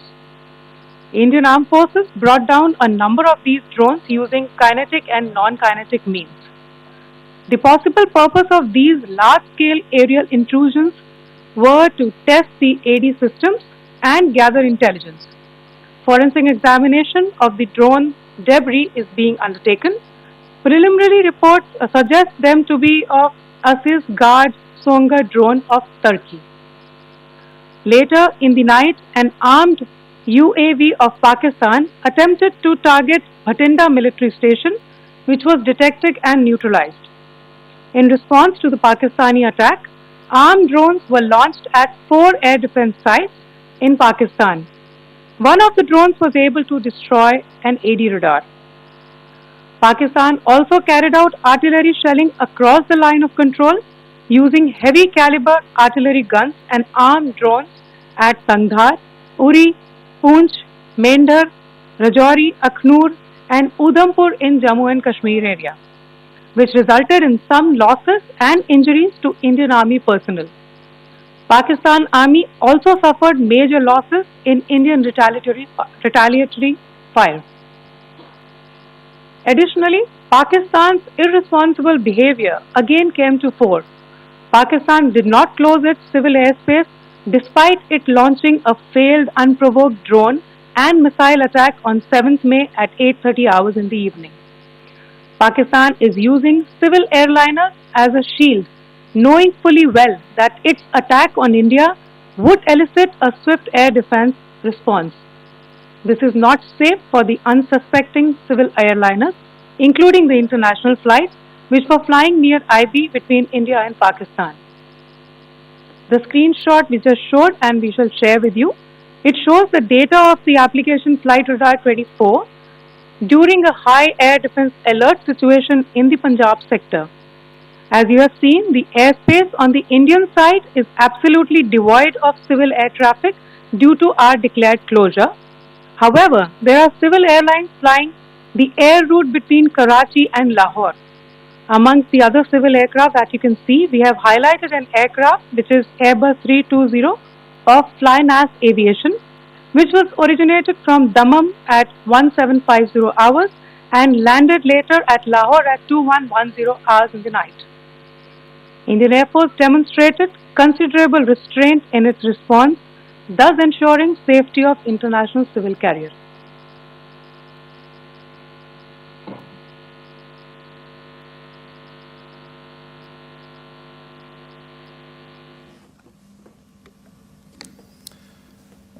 Thank you, Colonel Qureshi, Wing Commander Singh. I have just a few points to share in addition. कल रात की पाकिस्तानी सेना की कायरतापूर्ण गतिविधियों से आपको colonel Qureshi और विंग कमांडर सिंह ने पहले ही अवगत करा दिया गया है. These provocative and escalatory actions that were taken by Pakistan last night were targeted at Indian cities and civilian infrastructure, in addition to some military targets. The Indian armed forces responded proportionately, adequately and responsibly. ये जो हमले हुए कल रात को भारतीय सैन्य इकाइयों ने पर्याप्त रूप से और एक जिम्मेदाराना रुख अपनाते हुए इन हरकतों का उत्तर दिया. What I want to underline is that the official and blatantly farcical denial of these attacks that Pakistan carried out by the Pakistani state machinery is yet another example of their duplicity and the new depths that they are plumbing in their quest for disinformation. The other point in the same vein is Pakistani claims that they did not target or attack any religious places. You would recall that yesterday I shared with you an incident related to the attack on a Gurdwara in Poonch.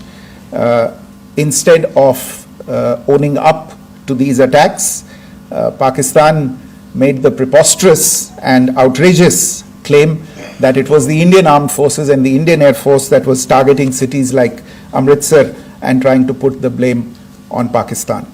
This is nothing but a desperate attempt by Pakistan to disown its acts of aggression, but it is also true to type in its effort to deceive and mislead the world. It will not succeed. The Gurdwara in Poonch in particular was attacked by Pakistan, and some local members of the Sikh community, including a Ragi of the Gurdwara, lost their lives in this incident, as I shared yesterday. TV पर आप इस हमले के चित्र देख सकते हैं. In addition, that we would attack our own cities is the kind of deranged fantasy that only the Pakistani state can come up with.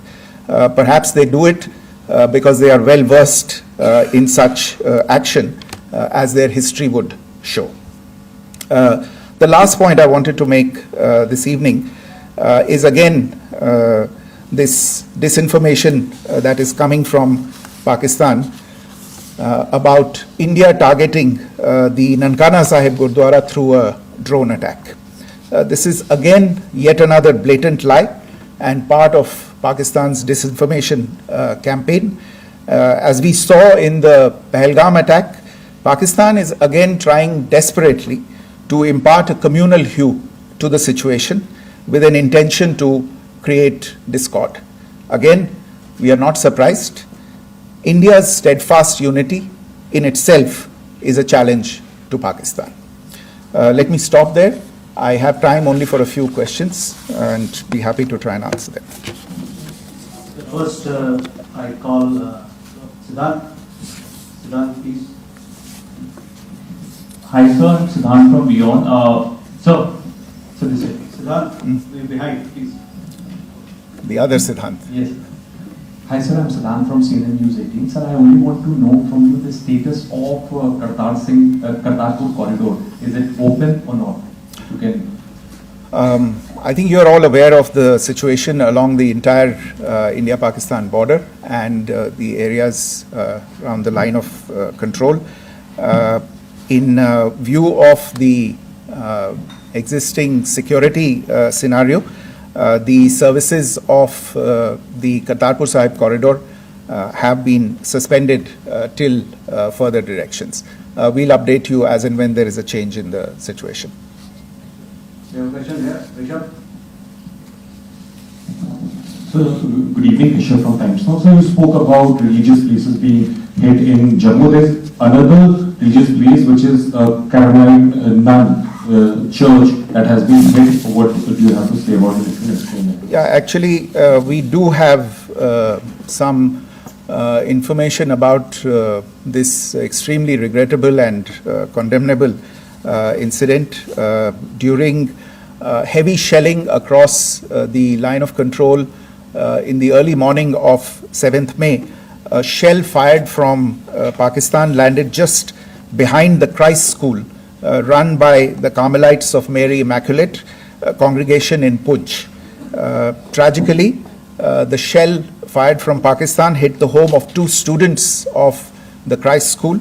Both students unfortunately lost their lives and their parents were severely injured. Another Pakistani shell struck a Christian convent of nuns belonging to the congregation of the Mother of Carmel, damaging water tanks and destroying solar panel infrastructure. Several priests, nuns, school staff, and local residents took refuge in an underground hall beneath the Christ School during the shelling by Pakistan. The school happened to be closed at the time, fortunately. Otherwise, more losses would have occurred.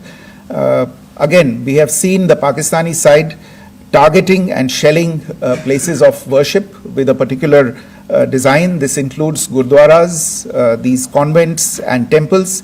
This is a new low even for Pakistan.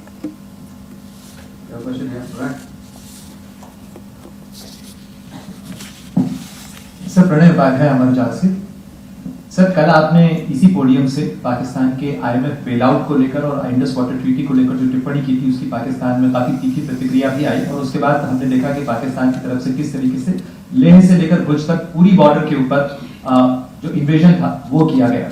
मौजूदा situation के अंदर पाकिस्तान के bailout package को लेकर और पाकिस्तान के attempts को लेकर आपका क्या असेसमेंट है? और दूसरा ये भी जानना चाहेंगे कि पाकिस्तान की तरफ से ये जो अटेम्प्ट किया गया था उसका भारत ने अभी तक उस तरीके का कोई जवाब नहीं दिया गया है, तो क्या भारत इसका जवाब देगा जो कार्रवाई हुई है बीते 24 घंटों में? देखिए प्रणय, जहाँ तक इंडस वाटर्स ट्रीटी का सवाल है, मैंने कल विस्तार से उसके बारे में इसकी चर्चा की है. Indus waters treaty is in abeyance and as such I have nothing further to add to the decision that was announced by the cabinet committee on security. जहाँ तक IMF bailout का सवाल है, आपको ज्ञान होगा कि IMF की आज मीटिंग हो रही है. हम वहाँ पे अपना पक्ष रखेंगे और जो हमारा मत है इन चीज़ों को लेके वहाँ पे साझा करेंगे दूसरे मेंबर्स के साथ. ये बोर्ड पे निर्भर है कि वहाँ पे क्या निर्णय होता है. और जहाँ तक जो कार्रवाई हुई है उसका जवाब देने का जो आपने जो प्रश्न उठाया है, जो आज ब्रीफिंग हुई है, जो आपको सूचना मिली है, मैंने भी कहा है कि जो आज सवेरे तड़के सवेरे जो गतिविधियाँ हुई, भारत ने उनका एक जिम्मेदाराना पूर्ण तरीके से और एक पर्याप्त तरीके से उसका जवाब दे दिया है.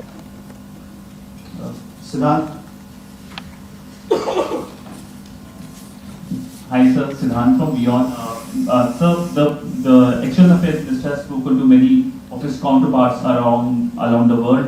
Yesterday he spoke to the US Secretary of State Marco Rubio. So what were the key areas of conversations during that call?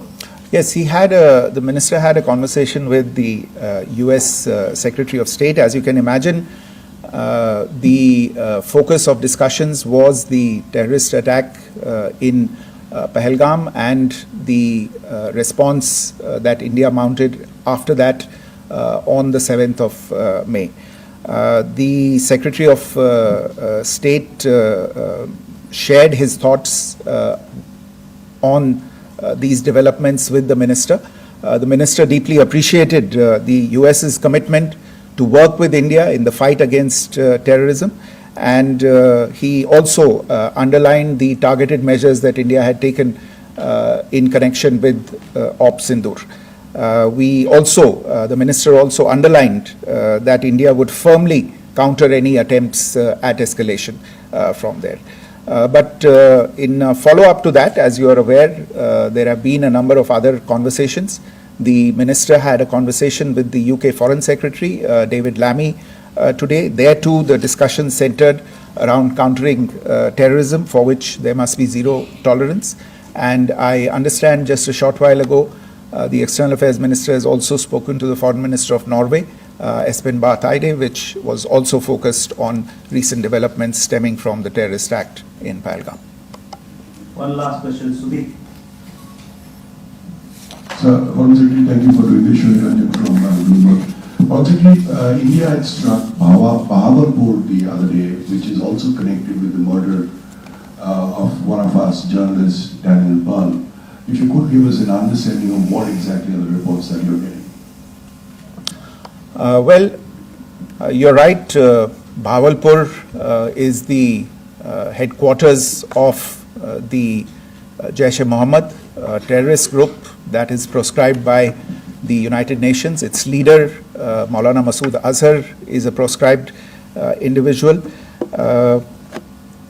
It is, you brought up the connection with the tragic death or killing of Daniel Pearl of the Wall Street Journal. The Jaish-e-Mohammed was in some way directly or indirectly responsible for the death of Daniel Pearl. But the real connection is through Ahmed Omar Saeed Sheikh, the British Pakistani jihadi who was held in India but was finally released in 2000, and he was the person who lured Daniel Pearl to his eventually leading to his murder. So these are all obviously connected figures, connected individuals, connected institutions, and the attack on Bahawalpur, on that facility of the Jaish-e-Mohammed in Bahawalpur is, I would imagine, a fitting part of this unfortunate incident. Thank you all. Thank you, sir. With that, we come to the closure of this press briefing. Thank you very much.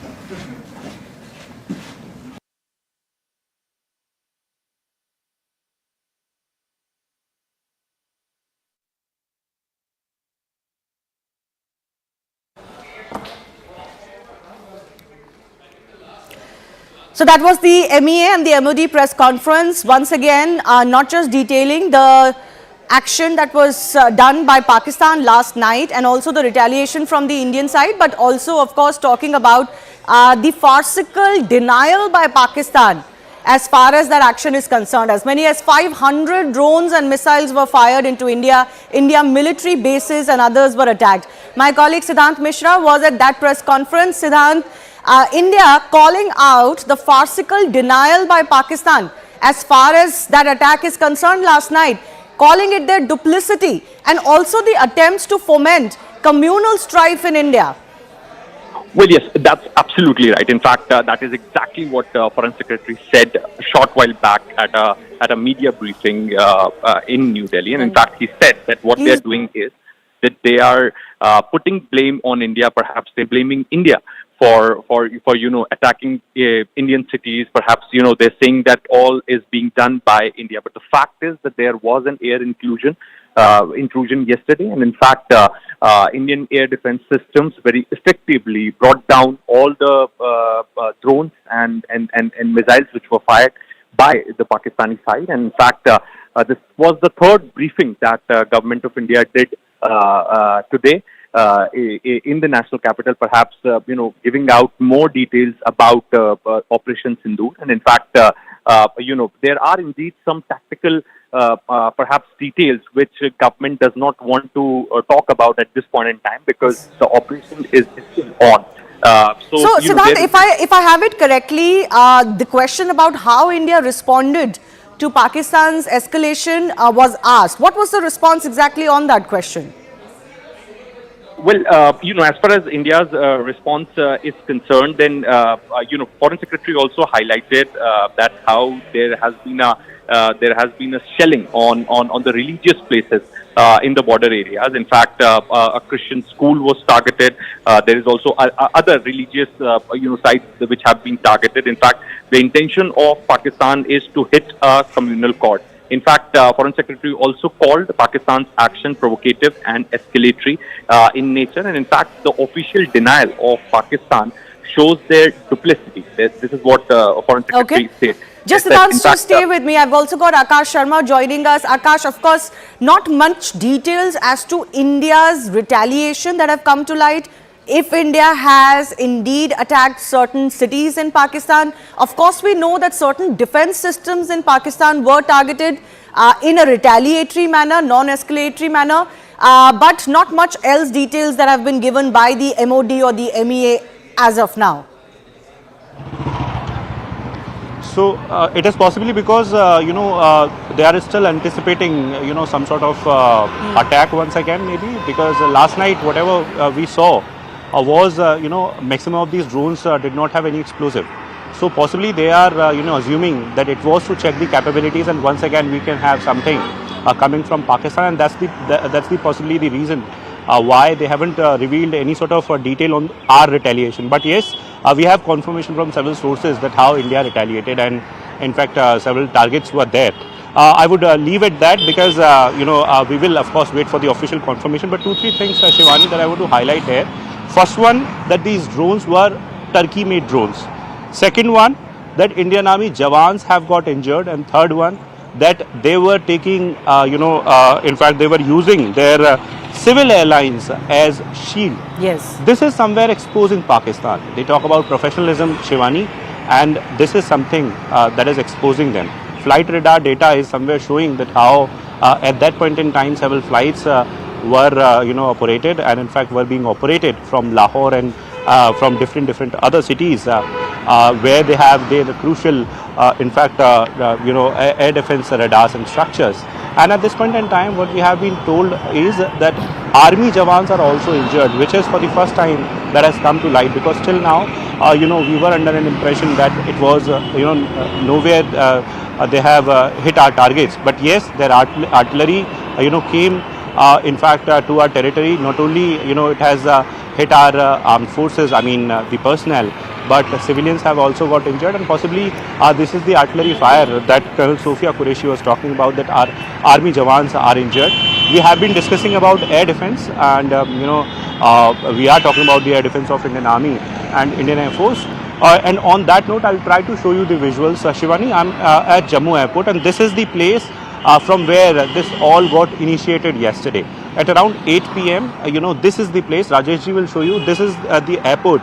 At 8 p.m. yesterday, we saw that several drones were sent to the airport, and soon after that, the armed forces, specifically the Indian Air Force, that is basically taking care of the security of this particular Air Force particular airport at this point in time, came into action. In fact, CRPF and Jammu Kashmir Police and Indian Army are also there, and they reacted. AD guns were there. They started firing using AD guns and thwarted all those attempts. So all of when we talk about these 24 cities which were targeted, different military infrastructure and the locations, so none of these attacks were successful. But yes, their targets were predefined, and they knew that where we have our military installation. Of course, it's an age where everything is available on the internet.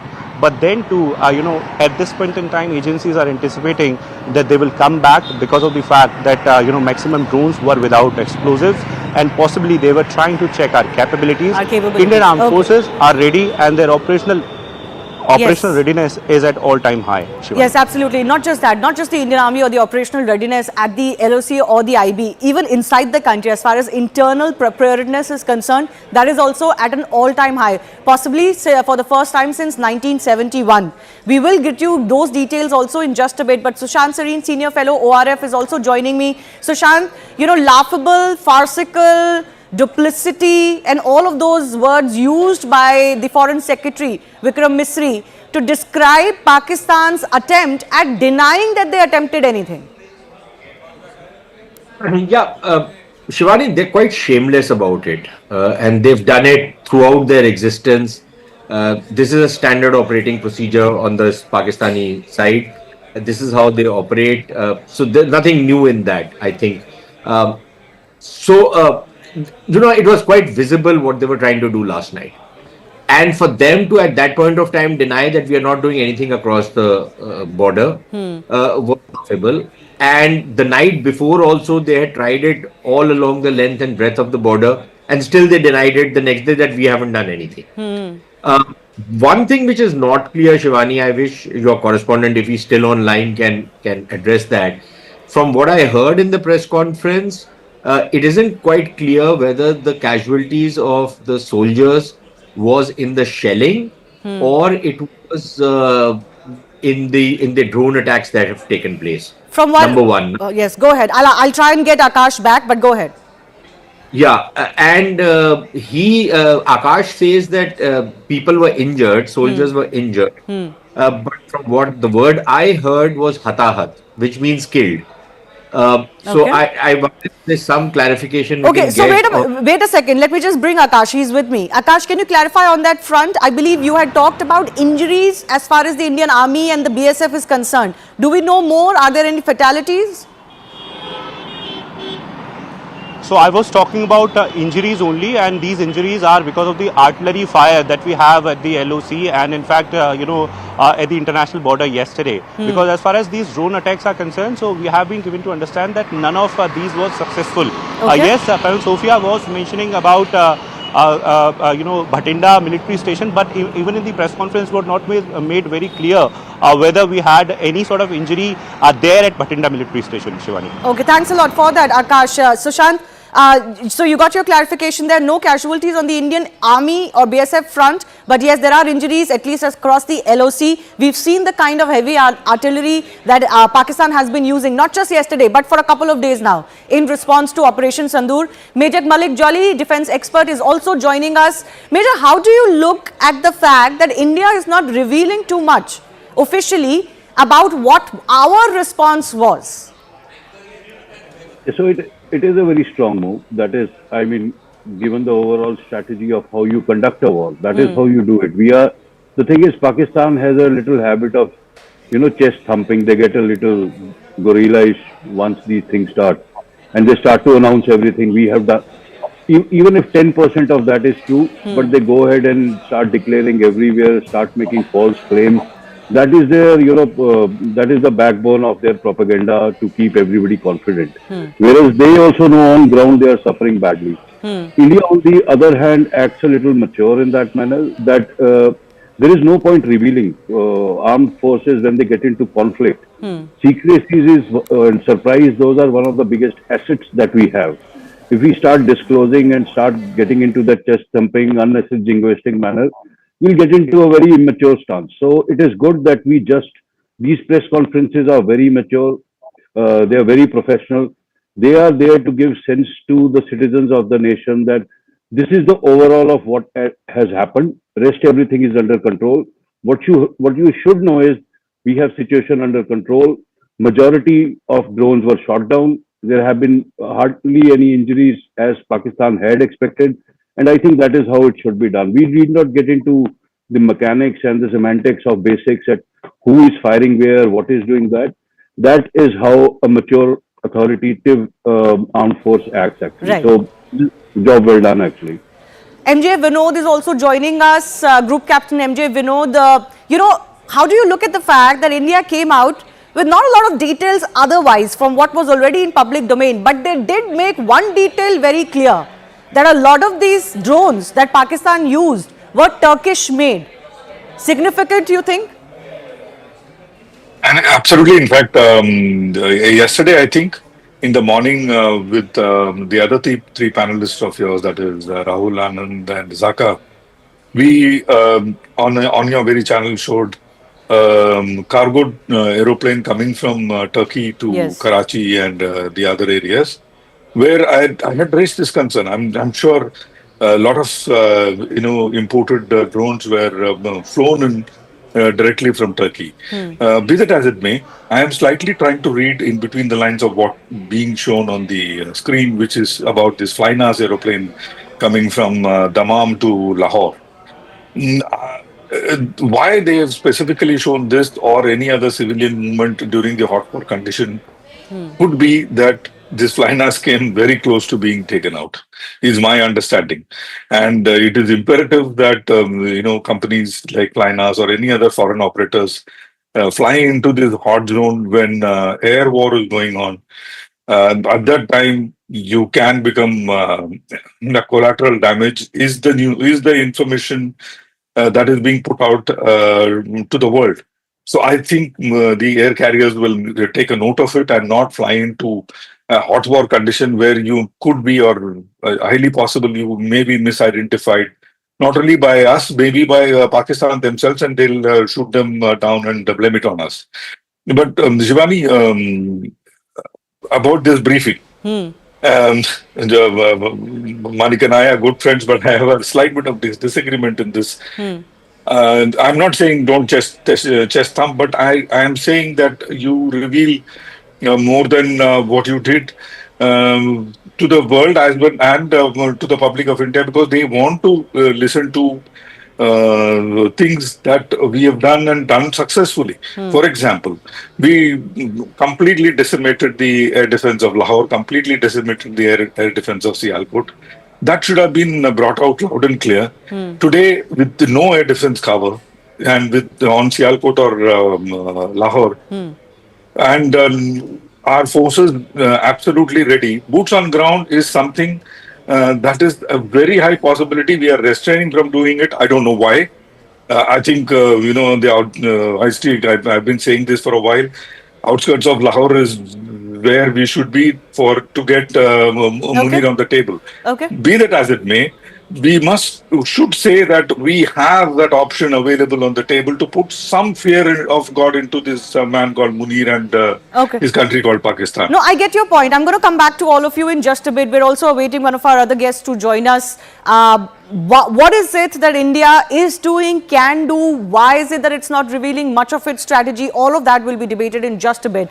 But remember, India has come out strongly, not just naming and shaming Pakistan for its escalatory action along the entire western border last night, but it has also called farcical their attempts to wash their hands of it. Pakistan actually tried to deny any drone and missile attack on their part. Indian Foreign Secretary Vikram Misri said that it's preposterous and desperate from Pakistan to allege that India targeted its own cities. It is a deranged fantasy that only Pakistan can come up with, is how he summed it up. Remember, Pakistan fired up to 500 drones and missiles, but Indian forces not only thwarted all of them, have also showed great restraint in its conduct, is also what this briefing said. It focused on restraint in its conduct. Across the LOC, Pakistan also targeted civilian areas with heavy artillery and even damaged a Gurdwara and Christian convent school. Let me also break down some of the other top developments that we're tracking as far as this entire escalation is concerned. Defence Minister Rajnath Singh earlier today chaired a high-level meeting to review the security situation along the border and operational preparedness of the Indian Armed Forces with CDS and the three armed services chief. Home Minister Amit Shah met DG BSF, DG CISF and MHA officials and other senior officials of the ministry to review border situation and airport security arrangements. Union Health Minister JP Nadda chaired a high-level meeting to review emergency health systems preparedness with senior officials. External Affairs Minister Jai Shankar spoke to UK Foreign Secretary today.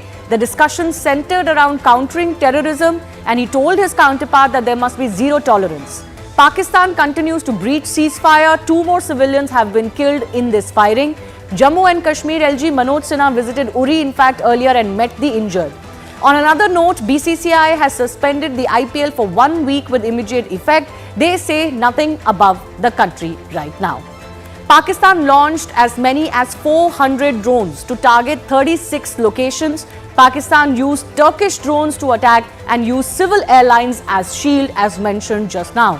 Border Security Force foiled a major infiltration attempt along the international border in Jammu and Kashmir, Samba, killing 7 terrorists affiliated with the Jaish-e-Mohammed. Pakistan Defence Minister made a laughable comment earlier today saying Pakistan did not shoot down Indian drones fired in retaliation because they didn't want to reveal their own locations. And India is set to present its case before the International Monetary Fund, urging the body to review the financial aid extended to Pakistan. Pakistan attempted to escalate these tensions by targeting as many as 36 locations, but all of those attempts were negated. Let's take a quick check of where all of these actions were taken. All of them neutralized. There's Jammu, Srinagar, Rajouri, Uri, Avantipura, Udhampur, Satwar, Pathankot, Jalandhar. On the other side, there's also Arispura, Arnia and Akhnur, until as far back down low as Jaisalmer. This attempt was done, but of course the big news is that not any of them of the 500 so drones and missiles fired by Pakistan managed to inflict any damage on the Indian side. Now the conflict between India and Pakistan is only escalating, but what makes this conflict different? Let's try and break this down. Now both nations are heavily utilizing sophisticated drone systems. This isn't the war of the old times. Reports of 125 jets clash is one of the largest dogfights recorded in recent history. Reports indicate massive use of electronic warfare, including GPS jamming, disrupting of navigation and communication systems. All of this is different from what earlier wars looked like, certainly the ones that India was part of. A significant escalation is technological warfare. Both nations are reportedly engaging in cyber attacks, targeting critical infrastructure as well. Unprecedented use of water as a strategic weapon by India via the Indus Water Treaty this time. Parallel information war that is being fought on social media as well. And we saw a lot of that last night, for example, when all of this was going on. What is also going on simultaneously is a lot of public and civil prep. I want to emphasize on that because it's going to come to civilians to stand up and be counted if the time comes. Particularly on the medical front, lots of preparations being done. Leaves of health workers across all states and UTs have been cancelled. Drug makers and hospitals have been told to prepare for medical emergencies. AIIMS in Delhi has said that they have held a mass casualty management mock drill a few days ago. Home Ministry has also asked for stricter measures for airport security. It was clear last night that airports were a major point of attack for Pakistan. And MHA has also asked all state chief secretaries to make emergency procurements under available rules, which means India does not want to leave any stone unturned as far as this fight and preparedness for it is concerned. With that, we also ask the question that we're asking today. With Pakistan's repeated strikes, is it really fighting a losing battle? And if so, why is it doing so? Pakistani सेना ने नियंत्रण रेखा पर भारी calibre वाले हथियारों से गोलीबारी भी की। अंतर्राष्ट्रीय सीमा और नियंत्रण रेखा पर लेह से लेकर सरक्रीक तक 36 स्थानों पर 300 से 400 लगभग ड्रोनों का इस्तेमाल घुसपैठ का प्रयास करने के लिए किया गया। भारतीय सशस्त्र बलों ने काइनेटिक व नॉन काइनेटिक साधनों का उपयोग करके इनमें से कई ड्रोन्स को मार गिराया। Pakistan made the preposterous and outrageous claim that it was the Indian Armed Forces and the Indian Air Force that was targeting cities like Amritsar and trying to put the blame on Pakistan. This is nothing but a desperate attempt by Pakistan to disown its acts of aggression, but it is also true to type in its effort to deceive and mislead the world. It will not succeed.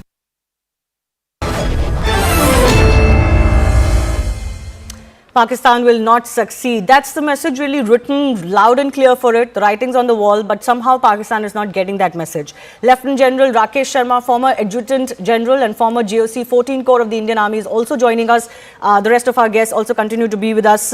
Why is Pakistan going down this road? Lieutenant General, that's my first question. What do you think is going on? Thank you for inviting me. Unfortunately, I can't see the screen, so I do not know what visuals you are showing, so I am without that. Okay, we'll try and fix that for you, sir. Yes, go ahead. Thank you. Naturally, what Pakistan has tried out in yesterday night, it's important to know that they have gone right up to Leh, which is not easy. To go to Leh, one has to go from Baltistan, maybe taking off from Skardu, which is a very long distance off. So the effort required to go from Leh to Leh is immense. And, Sir Creek is also not an easy phenomena. So I would say that, they have engaged the entire border since they found out that day before yesterday that the airfields which they tried day before yesterday, 15 of them were not approachable for various reasons because of the umbrella of air defense around the airfields. When you start counting Avantipura to Bhuj, they were only trying the airfields day for yesterday night. Yesterday night, they went beyond the airfields because the success rate was poor. They spread across to military cantonments. And when you go to military cantonments and other places, the kind of AD cover which is available at an airfield is not available. For example, at places like Leh, or places like Udhampur and all that, the S-400s are actually scanty. Even the other ones, Akash Tir or Spider and all, are not available. Most of the other locations will have AK guns, which are the Zeus or L-70s being fired. So there is possibility of targeting military locations other than the airfields is tremendously more than there is a possibility of hitting the airfields, because airfields are protected in any way. So it is obvious that they tried these 300-400 drones across into these cantonments, like Bathinda. The Bisiana is a little far away, but Bathinda is one of these places, and many others. I think their lack of success, and I'm not very sure if all 400, if they were trying, all 400 were down by us, or some of them got through, because it's actually well nigh impossible to hold on to all 400. Even the Israelis are not able to do so. So exact information, there's still fog of war. Exact information is not coming across as to what when you see. Can I just come in, sir? Can I just come in? We're also learning that most of them were dummies. But decoy drones is part and parcel of the game that we play. When we throw drones, a swarm of drones, there are a large number of decoys that are sent, so that there is ammunition being wasted, including missiles if they're using it to down decoy drones, and that kind of ammunition get wasted. So sending decoy drones is part and parcel of the military operation being carried out. How many decoys, this is all part of it. So I don't think you could carry this issue further in discussion as to why decoys were used and why decoys were not used. This is part of the game. There is also one issue I wish to raise, is that how much of information can the adversary, and I'm sure the group captain can answer it better, how much of information can the adversary glean out of a drone attack being sent by us? Can he pick up the frequencies, the channel, the direction from where it is coming, where it is being launched? So all that information, if it gleans out of our attacks, it becomes easier for him for next night to know, okay, the attacks are coming up, and that's the reason why we are not actually disclosing. The social media says we went to Attok, or we went to many other places which Pakistani social media is showing. But all this is not being told, because once you make a commitment officially that we attacked a particular place, you can say which side it is coming from, which frequency it uses, how can it be downed. So, the keeping quiet is a good idea. And I'll add a last issue. Yes. While we have spoken that Lahore was hit, and that S-300s or whatever they called HQ-9, which was destroyed, and also Sialkot. But suffice it to say, any good nation would have reserves available, or have the capacity to sidestep some some of these ones from less threatened airfields across to these areas. So when we go to Lahore again or Sialkot again, we must not deem it that it is vacant and we can try it out there. Because by now, important places like Lahore would not be left as a void and it will be filled in. So, this is part of the game's effect. And I end by saying that we didn't hear about the famous Turkish drone, which was used in Ukrainian war. See, after 2 months of Ukrainian war, the Turkish drones became defunct. They were non-useful because the Russians were able to find the measure to drop these Turkish drones. So Turkish drones were not used after, say, May, June of the starting of the war. So how do we react to Turkish drones is also an issue that we need to be Can I take your query to Group Captain Vinod, who's with us? It's interesting that Lieutenant General mentioned this, because earlier we had a comment from Khwaja Asif also that we didn't stop their drones till they were too close to us, so that we don't give out our locations. I did speak to experts earlier in the afternoon as well, and they said there is no such technical issue here. So do you want to clarify on that front, and also what Lieutenant General was saying, that are our capabilities or locations also being scouted by them with these attacks that they tried to attempt last night? No damage really? Was it more a scouting mission? Shivani, a couple of things. The briefing also mentioned a drone called Asisgat Songer drone from Turkey, and that is the one which I put behind me. Like General covered, this particular drone uses open frequency like 2.4 gigahertz and 5.8 gigahertz, which of course uses the frequency hopping technique, but it is easily A, jammable, B, we can bring them down using soft kill, and which was also mentioned. Colonel Qureshi mentioned that, if you remember. So if you put high power jammers, I mean, for the sake of viewers, I'm saying this. When you put high power jammers, and when 10 or 20 or 50, 30 or 100 drones or these come, they lose contact with the controller. And so there are some drones which requires the back and forth communication for it to operate. Songer is one of them. The drones that we send, Harop or any other advanced drones which is going into Pakistan, are electronically silent. You cannot jam them because they have onboard intelligence. For example, Harop was launched. It's called a loitering munition, and rightfully a loitering munition. It goes without a target. Can you believe it? It does not have a target. It goes without a target, and whenever the target pops up, it checks with its library and goes and hits. So there is difference in the way we conduct drone warfare currently. Whether we go down this route or not, I really don't know. But currently, our drone warfare is different from the drone warfare that they are doing.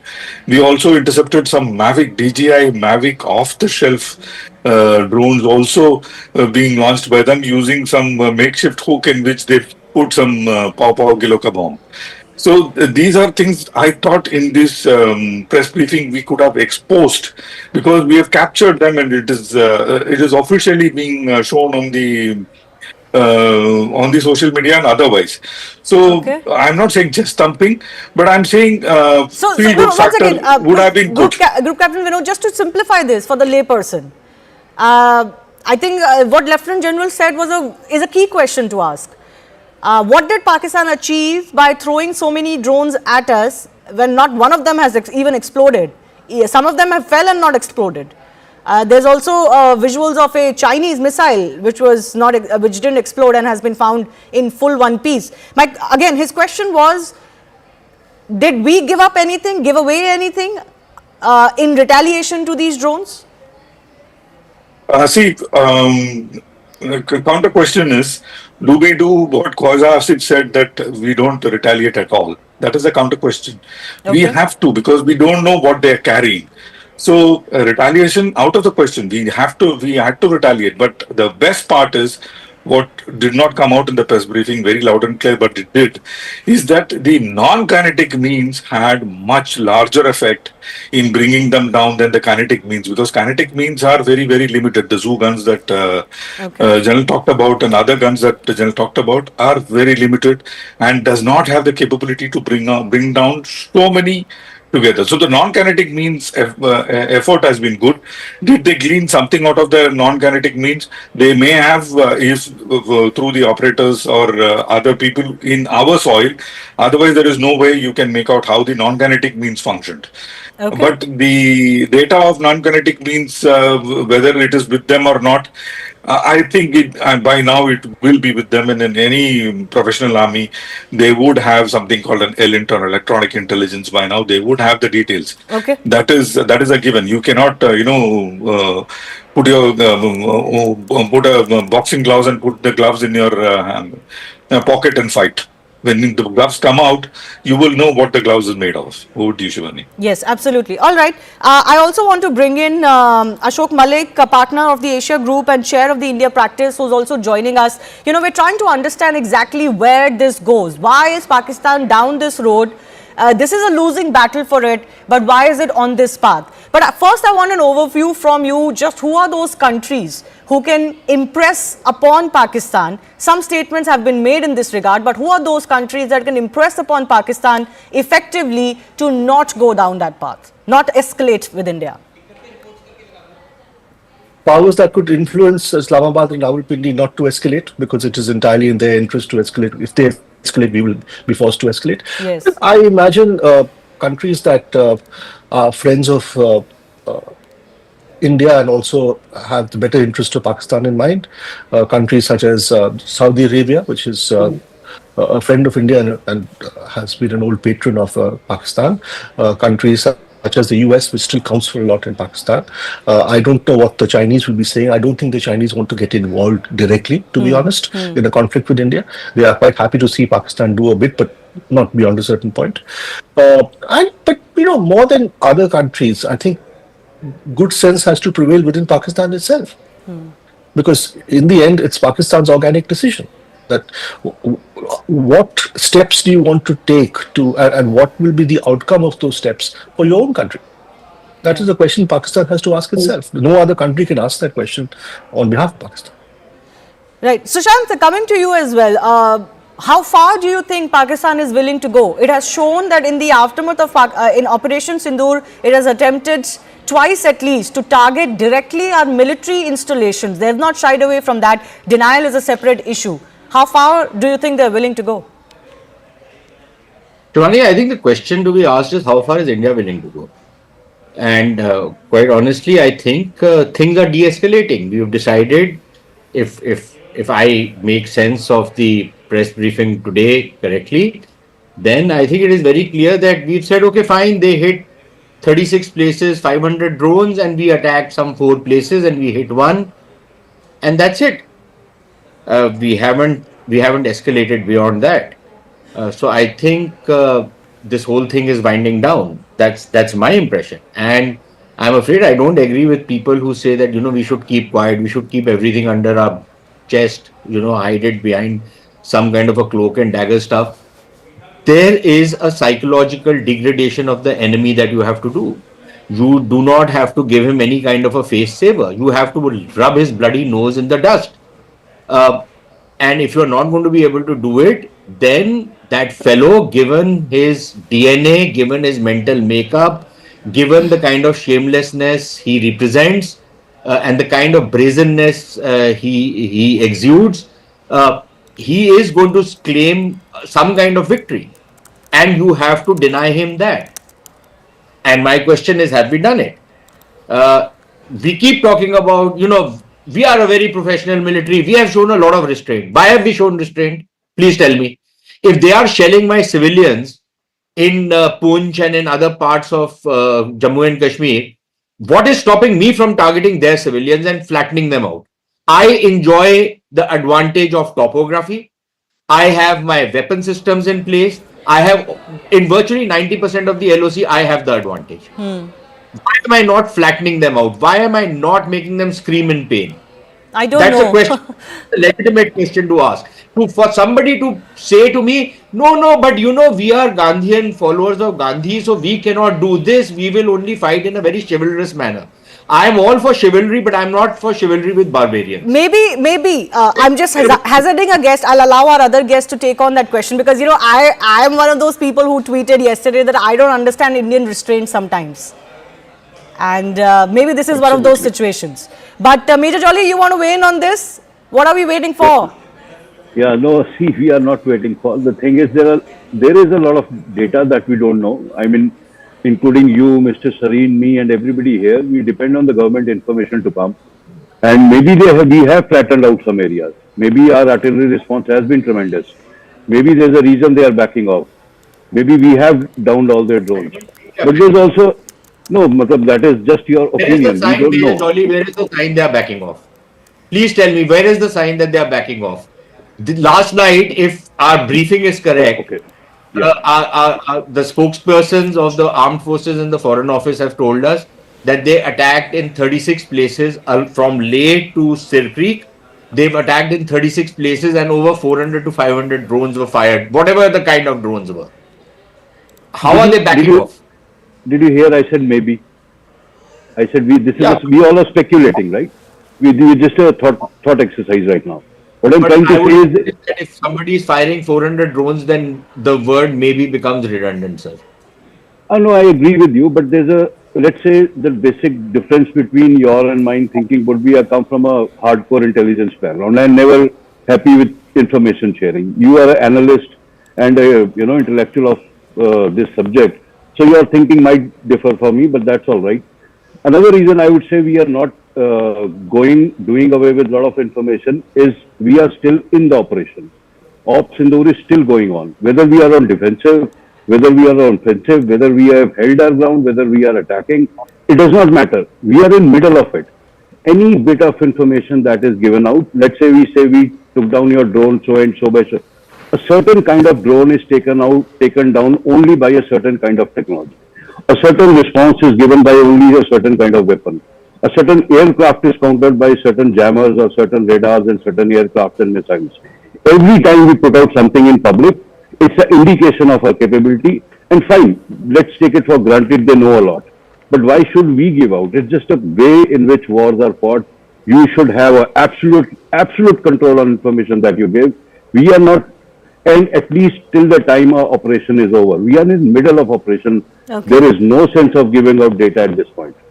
Okay. That's a fair point. But Lieutenant General, yes, Sushant, yes, go ahead. Look, I am not saying give operational data. Yes, I am not saying operational information. I am saying at least you say where all you have hit them. Yes, I think I get your point. I was coming exactly to that nobody wants operational details or capability details, but what is holding us back either from acting back or from detailing that action? Is it that we still want to give Lieutenant General Pakistan the opportunity to cool down an off-ramp as it is technically called? We are building pressure internationally, we are building pressure through the IMF, World Bank, etc. Or what is it that you think is going on? Look, I take the word of Sushant, who's been a good friend from long years. The fact is, it's an issue of credibility of a country. If we do not target the way we need to target the adversary, whether it is in response or it is proactive, we will lose credibility, we will lose the issue of deterrence. We have to, finally, it is not about retribution alone. It's also a question of creating some strategic deterrence. So, I know in the 30 years of firing that we have done on the line of control, we have extensive data and we would have been targeting places that you can't imagine. There are townships in Lipa Valley, townships on NH1 Alpha, larger villages. They do as much of tilling and agriculture along the line of control as we do. So to say that we are not targeting them, I think that will be impossible. You can't even hit a post on the opposite side without having some villages across not being hit. So, let's leave the villages alone. If they are hitting Punch and they're hitting Rajouri and they're hitting Bimbar, be rest assured we must be doing similar. I have retired long ago, but we must be doing similar things. We have been doing similar things earlier when we were, when the firing was on in 90s and 2000. So you rest assured that there is I won't say a quid pro quo, but there will be more forceful fire that we do, and we have done major work on this issue. So let's leave that the line of Yes, actual but why control. are we not announcing it? Absolutely. I mean, if they are not announcing, see, you take my word for it, they are doing it. But if they are not announcing it, does it hurt you? I mean, I would say No, so. I think that is centrally what Sushant is getting at, right? The mental I degradation will of the answer it. opponent. Allow me. Yeah. There is a small township in the Neelam Valley.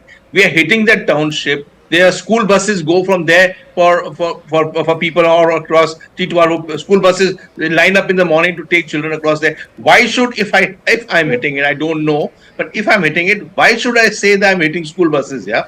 Why do you want to know? I wouldn't like to say, yeah, we are doing this. We have earlier got larger number of their villages vacated when the firing was on our own self without nation coming to know. Right. But we did that. Now it hurts them as much as they do it. Okay. The point we meant more. Yes, the point sir, I want to make is that if we are hitting the plains area, now you're talking about the area of the IB sector. Yes, yes. Now, the IB sector. Now, if you see the social media, if Karachi is hit, then there is Karachi's things are available on the social media. Now you can follow it. So you might as well say, yes, we hit Karachi, we hit Attock, we hit Gujranwala, we hit Sargoda. Many of these things are available, and we can say so that the following were targeted. I don't think we should hesitate in saying it. It will elevate the morale of our nation saying that we did. When we first day announced that we hit Bahawalpur and we hit Muridke. Muridke is new for the nation. Muridke is a new name. Muridke is a name that we have been rattling out from last 30 years. Every day in and day out in all war games, Muridke used to come up. So, we rest assured these names are not new to us, and the names are not the places. I mean, I'm sure they are being targeted.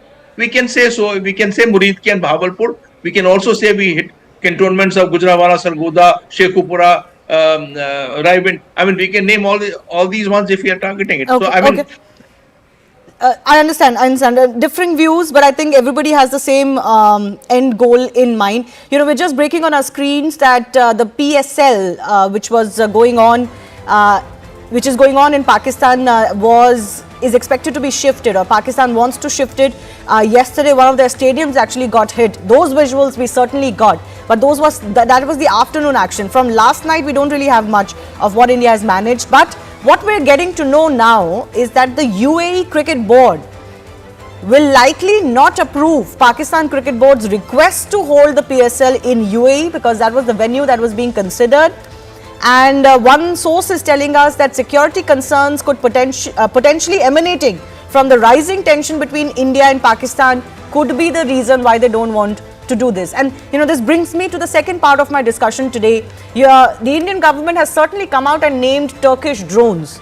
You've got other countries that are standing with Pakistan despite knowing what Pakistan is up to and what it generally does against India. Has time come for us now to also tell other countries, and Sushant, you can come in on this, that if you do business with Pakistan, you don't do business with us?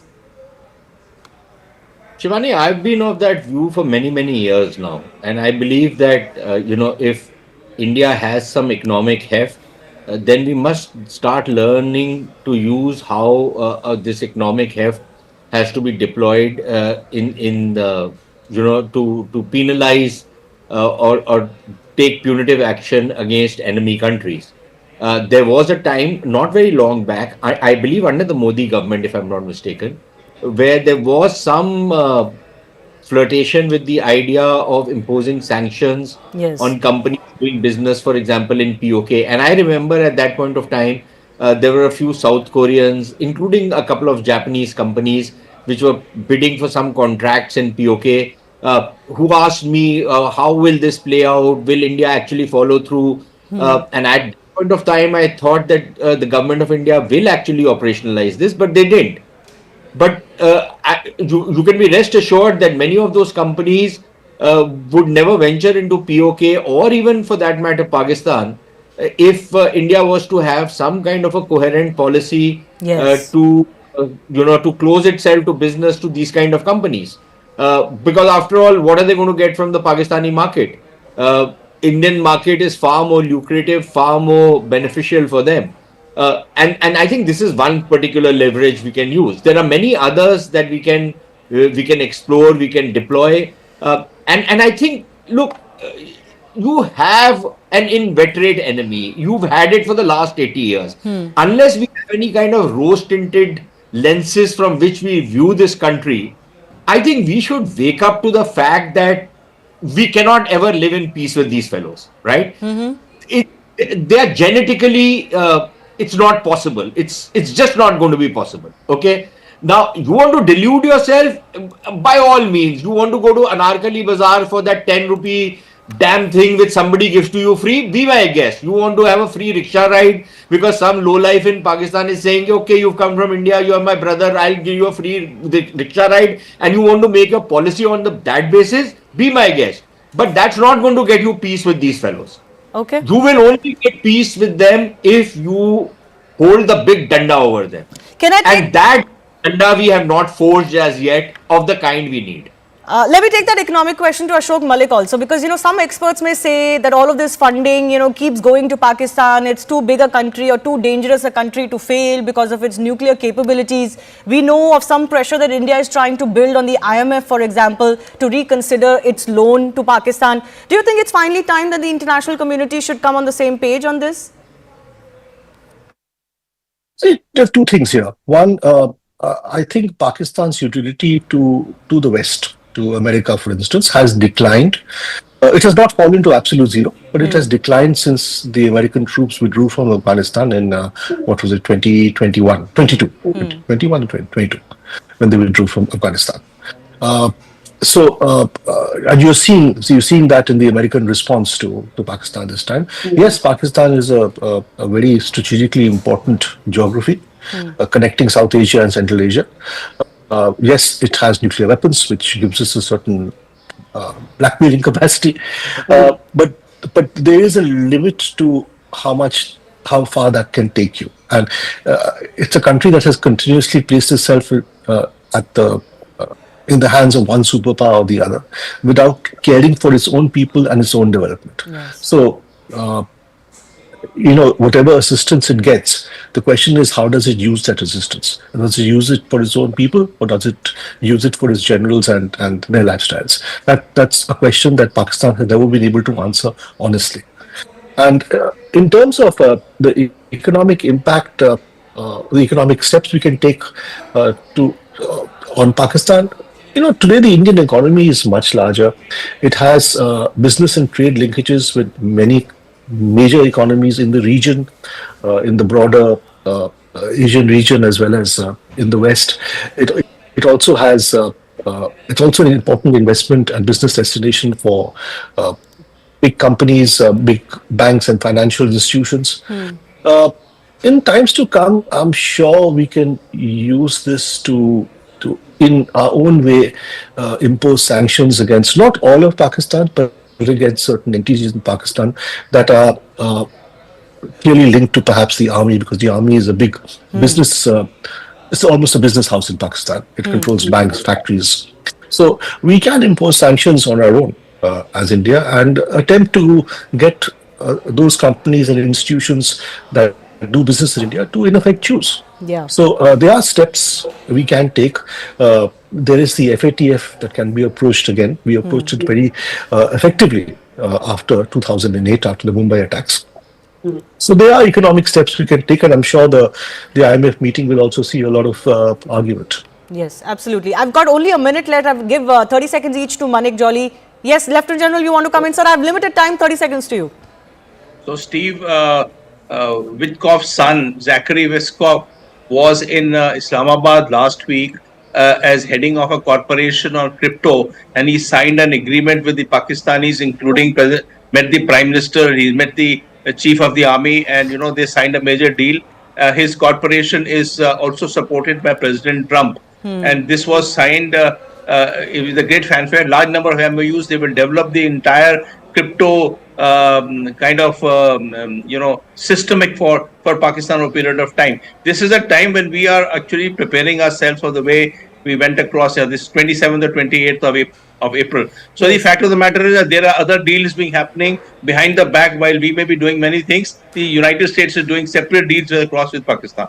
Yeah. So I want to add a point here. No, absolutely. It is a challenge, certainly, of how to isolate Pakistan economically. Major Ali, we've seen some steps that India has taken which were never taken earlier. Like, for example, putting the Indus Water Treaty in abeyance. And PM has been very categorical that this water is going to be used for us. You know, Pakistan Exactly. be damned. So do you think even finally, mentally, we are prepared to take more economic sanctions for those who deal with Pakistan also? Yeah, most definitely. I would agree on Mr. Sareen and Mr. Malik what he said. And the day when they started and IWT was, announced by the PM, that day I took a call that this is siege warfare. You're trying to bring a nation down. While everybody loves a little, that Royal Rumble cage in the match WWE type fight and armies fighting, but this is going to be a long drawn thing. You are trying to break down a nation. Suspending water was a brilliant move. Then, as everybody is suggesting and agreeing, economic sanctions should be is a great move. You should just clearly say either you choose us or you choose them. And the Absolutely. economic might we have, we can actually pull it off. So go ahead and break them down from every possible corner. I've run out of time on that note, but I do thank all of our guests for joining us. Time to go for the kill, and I don't mean literal kill, but certainly an economic kill, because that seems to be the goal that India has envisaged to break down Pakistan's capabilities. Time for me to take your leave. Thanks a lot for watching Plain Speak. My colleague Anand Narasimhan is joining you on the other side.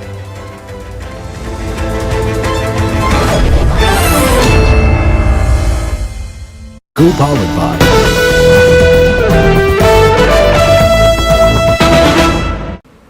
All right, I want to move on to another piece of breaking news that's just coming through.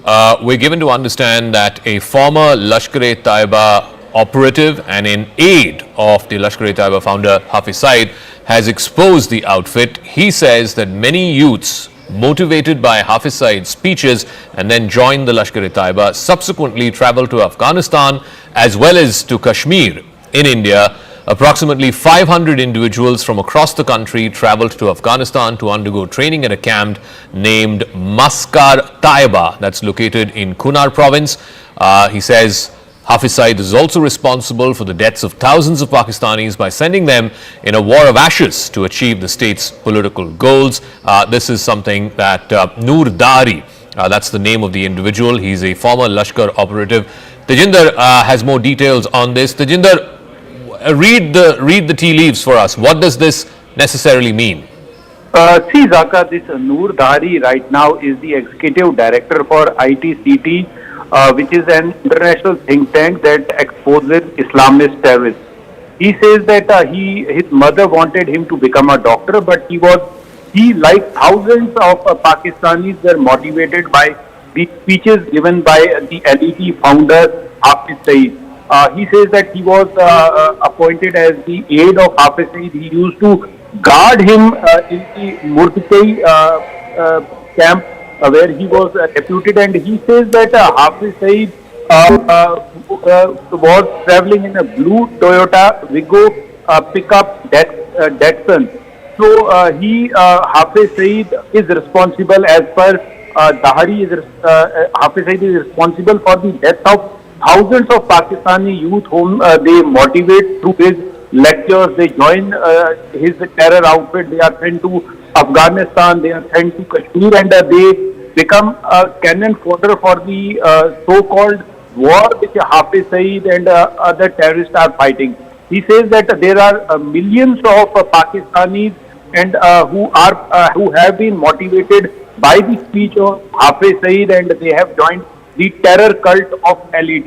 He says that he took a decision finally because he saw that this will get him nothing, so he left LET, and he was made fun by the other LET members, saying that he was coward, that is why he was leaving it, but he realized that Hafiz Saeed would lead them to nowhere. So finally he right now in UK, settled there, and is working with one of the international think tanks as an executive director. So this person has exposed Hafiz Saeed and how this terror factory is radicalizing the youth of Pakistan, the youth who could have taken a pen he could have taken up stethoscope to become a doctor or an engineer. But Hafiz Saeed and his ilk is making these people the cannon fodder for their so-called jihad, training them in several terror training camps across Pakistan, in borders with Afghanistan, and then sending them to fight and get killed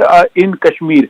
He says that thousands of Pakistani youth who are trained by Hafiz Saeed are sent across into Jammu and Kashmir to fight this so-called war, and 90% of them never return. They get killed by the Indian armed forces. So clearly exposing Hafiz Saeed and his terror factory. Yes, Zaka. Jinder, we'll leave it at that. Thank you very much. So that's a former operative of the Lashkar-e-Taiba exposing the founder and the chief architect of one of the most dreaded terror organizations, an organization that's wanted for numerous terror attacks here in India. His headquarters, of course, was bombed in Operation Sindoor a couple of days ago. Meanwhile, let's bring you up to speed with where things are as of right now. In the last 24 hours, Pakistan has made multiple attempts to breach India's air defense systems, but the good news is India's air defense has prevailed against Pakistani missiles and drones. The army has managed to neutralize the air defense system in Lahore after Pakistan attempted to engage a number of military targets in northern as well as western India. When Pakistan made failed attempts to send a swarm of drones across at least half a dozen, if not a dozen places along the line of control and the international border, over 40 to 50 drones, and this is what the Indian Army statement said earlier today, over 40 to 50 drones were successfully neutralized in a 3-4 hour period from about 8:30 in the evening yesterday all the way up to about midnight. The engagement involved extensive use of the L-70 guns, the Zu-23 Shilkas, and of course other advanced counter-UAS equipment, including of course the S-400s and the indigenously built Akash surface-to-air missiles. It also showed the Army's capability to counter these aerial threats. So what are these weapon systems, these air defense systems which were activated yesterday and managed to avert what could have been a big sort of barrage of attacks by the enemy on Indian soil? The L-70, it's developed by Bofors, is produced under the license here in India. It's a 40mm gun, modernized with radars, electro-optical sensors, and also auto-tracking systems. It can fire anywhere between 250 to 300 rounds per minute. It's got a range of up to 4,000 meters, about 4 kilometers or so.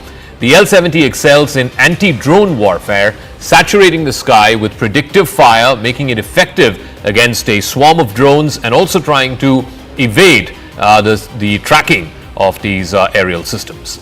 So that's the L-70, it's a short-range gun. Then you have the Shilka, which is a self-propelled system, self-propelled gun. It's got 4 23mm autocannons that are guided by radar detecting targets, and it can detect targets up to 20 kilometers away. So that's again a short-range weapon. It can unleash about 4,000 rounds per minute, and it's been upgraded with proximity fuse ammunition as well as advanced fire control systems to tackle drones that are becoming smaller and smaller. The Shilka's rapid fire and radar precision make it lethal for UAVs, helicopters, light armored vehicles. The Shilka's dense curtain of rounds offers a last resort protection for air bases, military convoys, sensitive installations, much of which are now currently under elevated levels of threat because of the ongoing.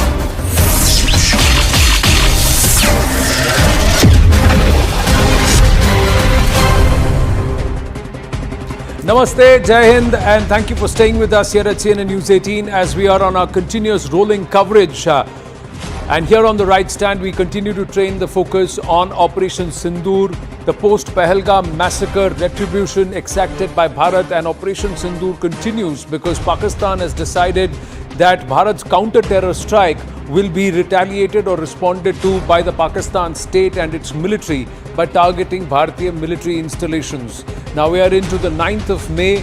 And this seems to be continuing because Pakistan does not want to get off ramp. They don't want to back off. They want to continue up the escalation ladder. That's what it looks like. How long is General Asim Munir going to be able to continue on this vein, and how long is his position itself tenable as Pak Army Chief? It's all a matter of time. But Bharat is well prepared.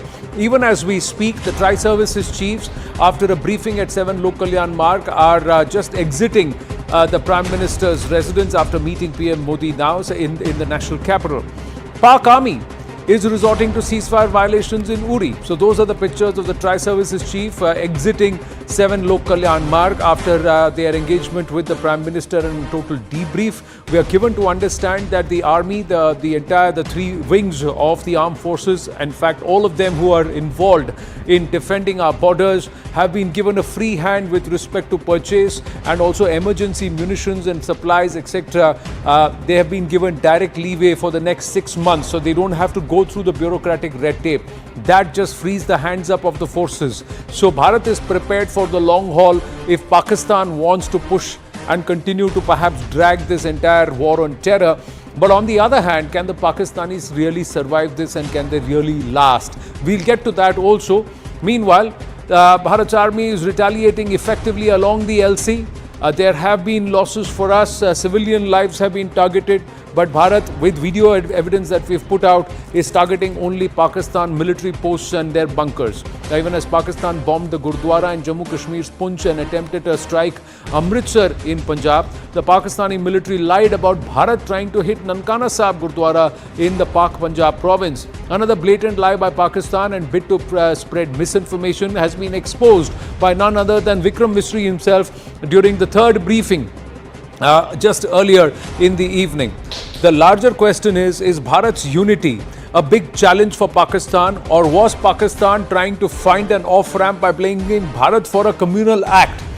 How bigoted, how far gone, how vile and devious can the Pakistan military establishment be is evident from this, that they tried to bomb Amritsar, the Harmandir Sahib, the Golden Temple in Amritsar, and then they were trying to work out their Khalistani goons and their cronies sitting across on foreign land to try and turn it around as a narrative that the Indian Air Force and the Indian forces themselves bombed Amritsar.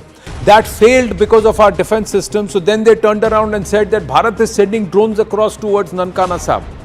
So this is how devious the enemy is, and this is the enemy whom we are fighting. They will not learn a lesson till they have been really, really punitively punished, and somewhere Bharat seems determined to do that if the Pakistanis don't back off and don't start cooperating in this war against terror, especially that which is emanating from Pakistan's soil.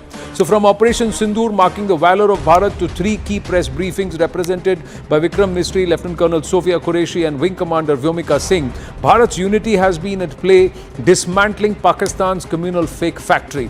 Let's listen into what the Foreign Secretary said a short while ago. Disinformation that is coming from Pakistan about India targeting the Nankana Sahib Gurdwara through a drone attack. This is again yet another blatant lie and part of Pakistan's disinformation campaign. As we saw in the Pahalgam attack, Pakistan is again trying desperately to impart a communal hue to the situation with an intention to create discord. Again, we are not surprised. India's steadfast unity in itself is a challenge to Pakistan. Lieutenant General KJS Dhillon, former GOC 15 Corps of the Northern Command Indian Army, is with us. We should have Tilak Devasharji, author and former member of the National Security Advisory Board, joining us. Tara Karta, former director NSCS, should also be joining us. But Ambassador Rajiv Dogra is already with us, former diplomat and Consul General to Karachi. My namaste and Jai Hind, gentlemen. Thank you very much. Let's start with this devious plot. General Dhillon, look at how vile the enemy is. They were trying to attack Harmandir Sahib after damaging the Poonch Gurdwara, killing 4 Granthis there, injuring innocent civilians, including a young Sikh boy. And then they were trying to conduct a drone attack on Amritsar and pin it on the Indian forces. Ab wo fail ho gaya, then they are trying to spread canards that the Indian forces are trying to bomb Nankana Sahib. Anand, good evening and good evening to your viewers and my fellow panelists. Pakistan can go to any extent and to prove their point or to drive their agenda. They can bomb any place of worship, and they have done it in the past, they have done it during this time also, and for them there are no qualms about it. You remember the Lal Masjid incident during Musharraf's time? Ji.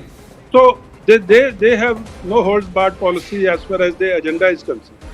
Whereas India, we are a multicultural, multi-religious and very homogeneous society.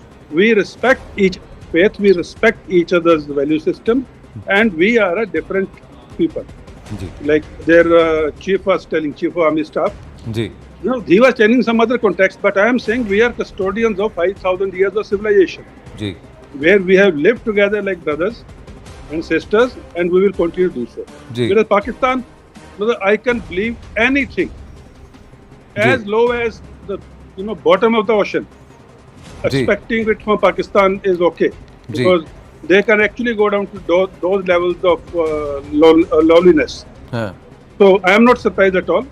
And their agenda, good thing it has been exposed, and good thing that through your channel, through this program, you are exposing it and making your viewers aware about it, so that tomorrow, unintentionally also, nobody should fall prey to the false propaganda, especially in the era of WhatsApp forward, unverified rumors. And for this also, I would request the audience or the viewers, do not believe anything which is not coming from the official handle. Do not pass on anything which you have not verified. You are only adding to the enemy's agenda of misinformation. So be responsible, be very critical. If someone has sent you something, question him or her. Do not just spread the rumors, because in a war like this, where narratives and agendas play a very important role, truth is the first casualty. And we are seeing it happening. You are giving one example, we can give 20 examples, where killing of civilians, killing of innocent civilians, killing of people on the basis of religion, all these things are happening and counterclaims are being made. So as a responsible country, as a responsible citizenry, we must do our duty towards the nation, towards our fellow citizens. Sir, there is actually digital footprint of what they try to do. There is digital footprint. I'm going to check if any of our cameras can capture the laptop, this laptop here, because this is this person, Harjeet Singh, who's a Khalistani. His handle has now been withheld in India. But look what he has tweeted at 2:13 a.m. on the 8th of May 2025. He has tweeted, "Attention Sikhs, brace yourself. India might target Sikh Punjab city with missiles and pin the blame on Pakistan." So this is what he has tweeted. I hope it's visible now. Yeah. So this is what he has said. "Attention Sikhs." This is at 2:13 a.m. on the 8th of May. And this is he's sitting over in Canada, and he's pushing this tweet out. Now let's see. So this is the tweet. So this is what they said, and this is just around the time. Pakistan fires artillery fire and also sends across projectiles over Amritsar, and they are headed towards Harmandir Sahib, the Golden Temple. Anand, all these things will happen during conflict or war. We should not take them too seriously, because this is the agenda as they are peddling it, and they will do anything. They will use any source or asset of theirs to fulfill and further their agenda.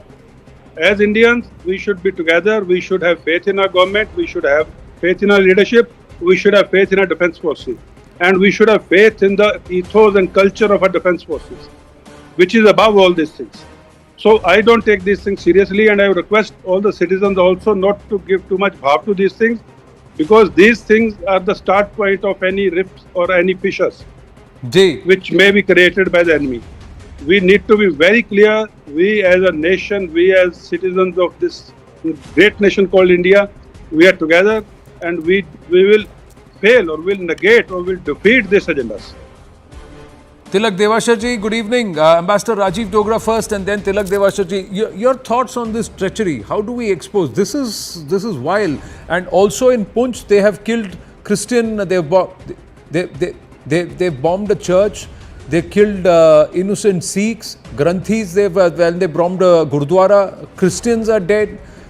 They just don't care. They are attacking religious places and trying to give this entire thing a communal color. Even last evening on these drone attacks, when they have tried to mask themselves behind a civilian plane, they have allowed a plane from Dammam to fly over that airspace where they have deliberately tried to create trouble, hoping that one of our anti-aircraft missiles hits a civilian aircraft. This was also revealed by Vikram Misri. What kind of a nation is this, and what kind of a military is this? Tilak Devasharji. I agree with what General Dillon said.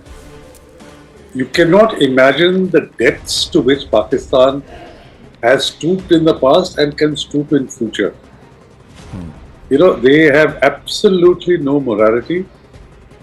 And for them, and also one other thing, I also get a sense that this is a sense of desperation. The more they do this, they show that they are getting desperate. They know they've got the wrong end of the stick. They are getting a thrashing from India. And so they will try and use these kind of cheap, low-level tactics to try and create a communal flare-up.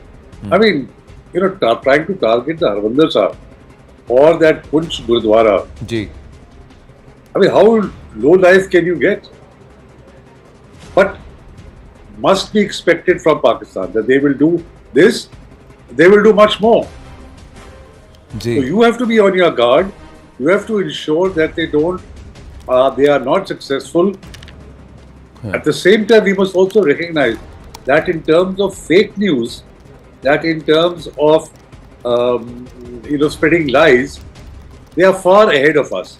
We have a sense of morality. We don't do these kinds of things, but they don't. So they will win the war of narratives, fake narratives. And I'm glad that the PIB has started fact-checking a lot of this, and it's coming out faster and faster after fact-checking whatever is being put out. So all of us need to be on our guard, need to be very careful, but accept the fact that Pakistan will stoop even lower as the days go by. Right. Now, even as we speak, the Raksha Mantri Rajnath Singh is at 7 Lok Kalyan Marg. So clearly there are hectic meetings that are going on in terms of deciding the next strategy, and also try and bring in a certain level of operational flexibility, fluidity and agility, if we may say, in terms of in a situation where Bharat is preparing for the long haul, and also, like they say, hoping for the best and preparing for the worst.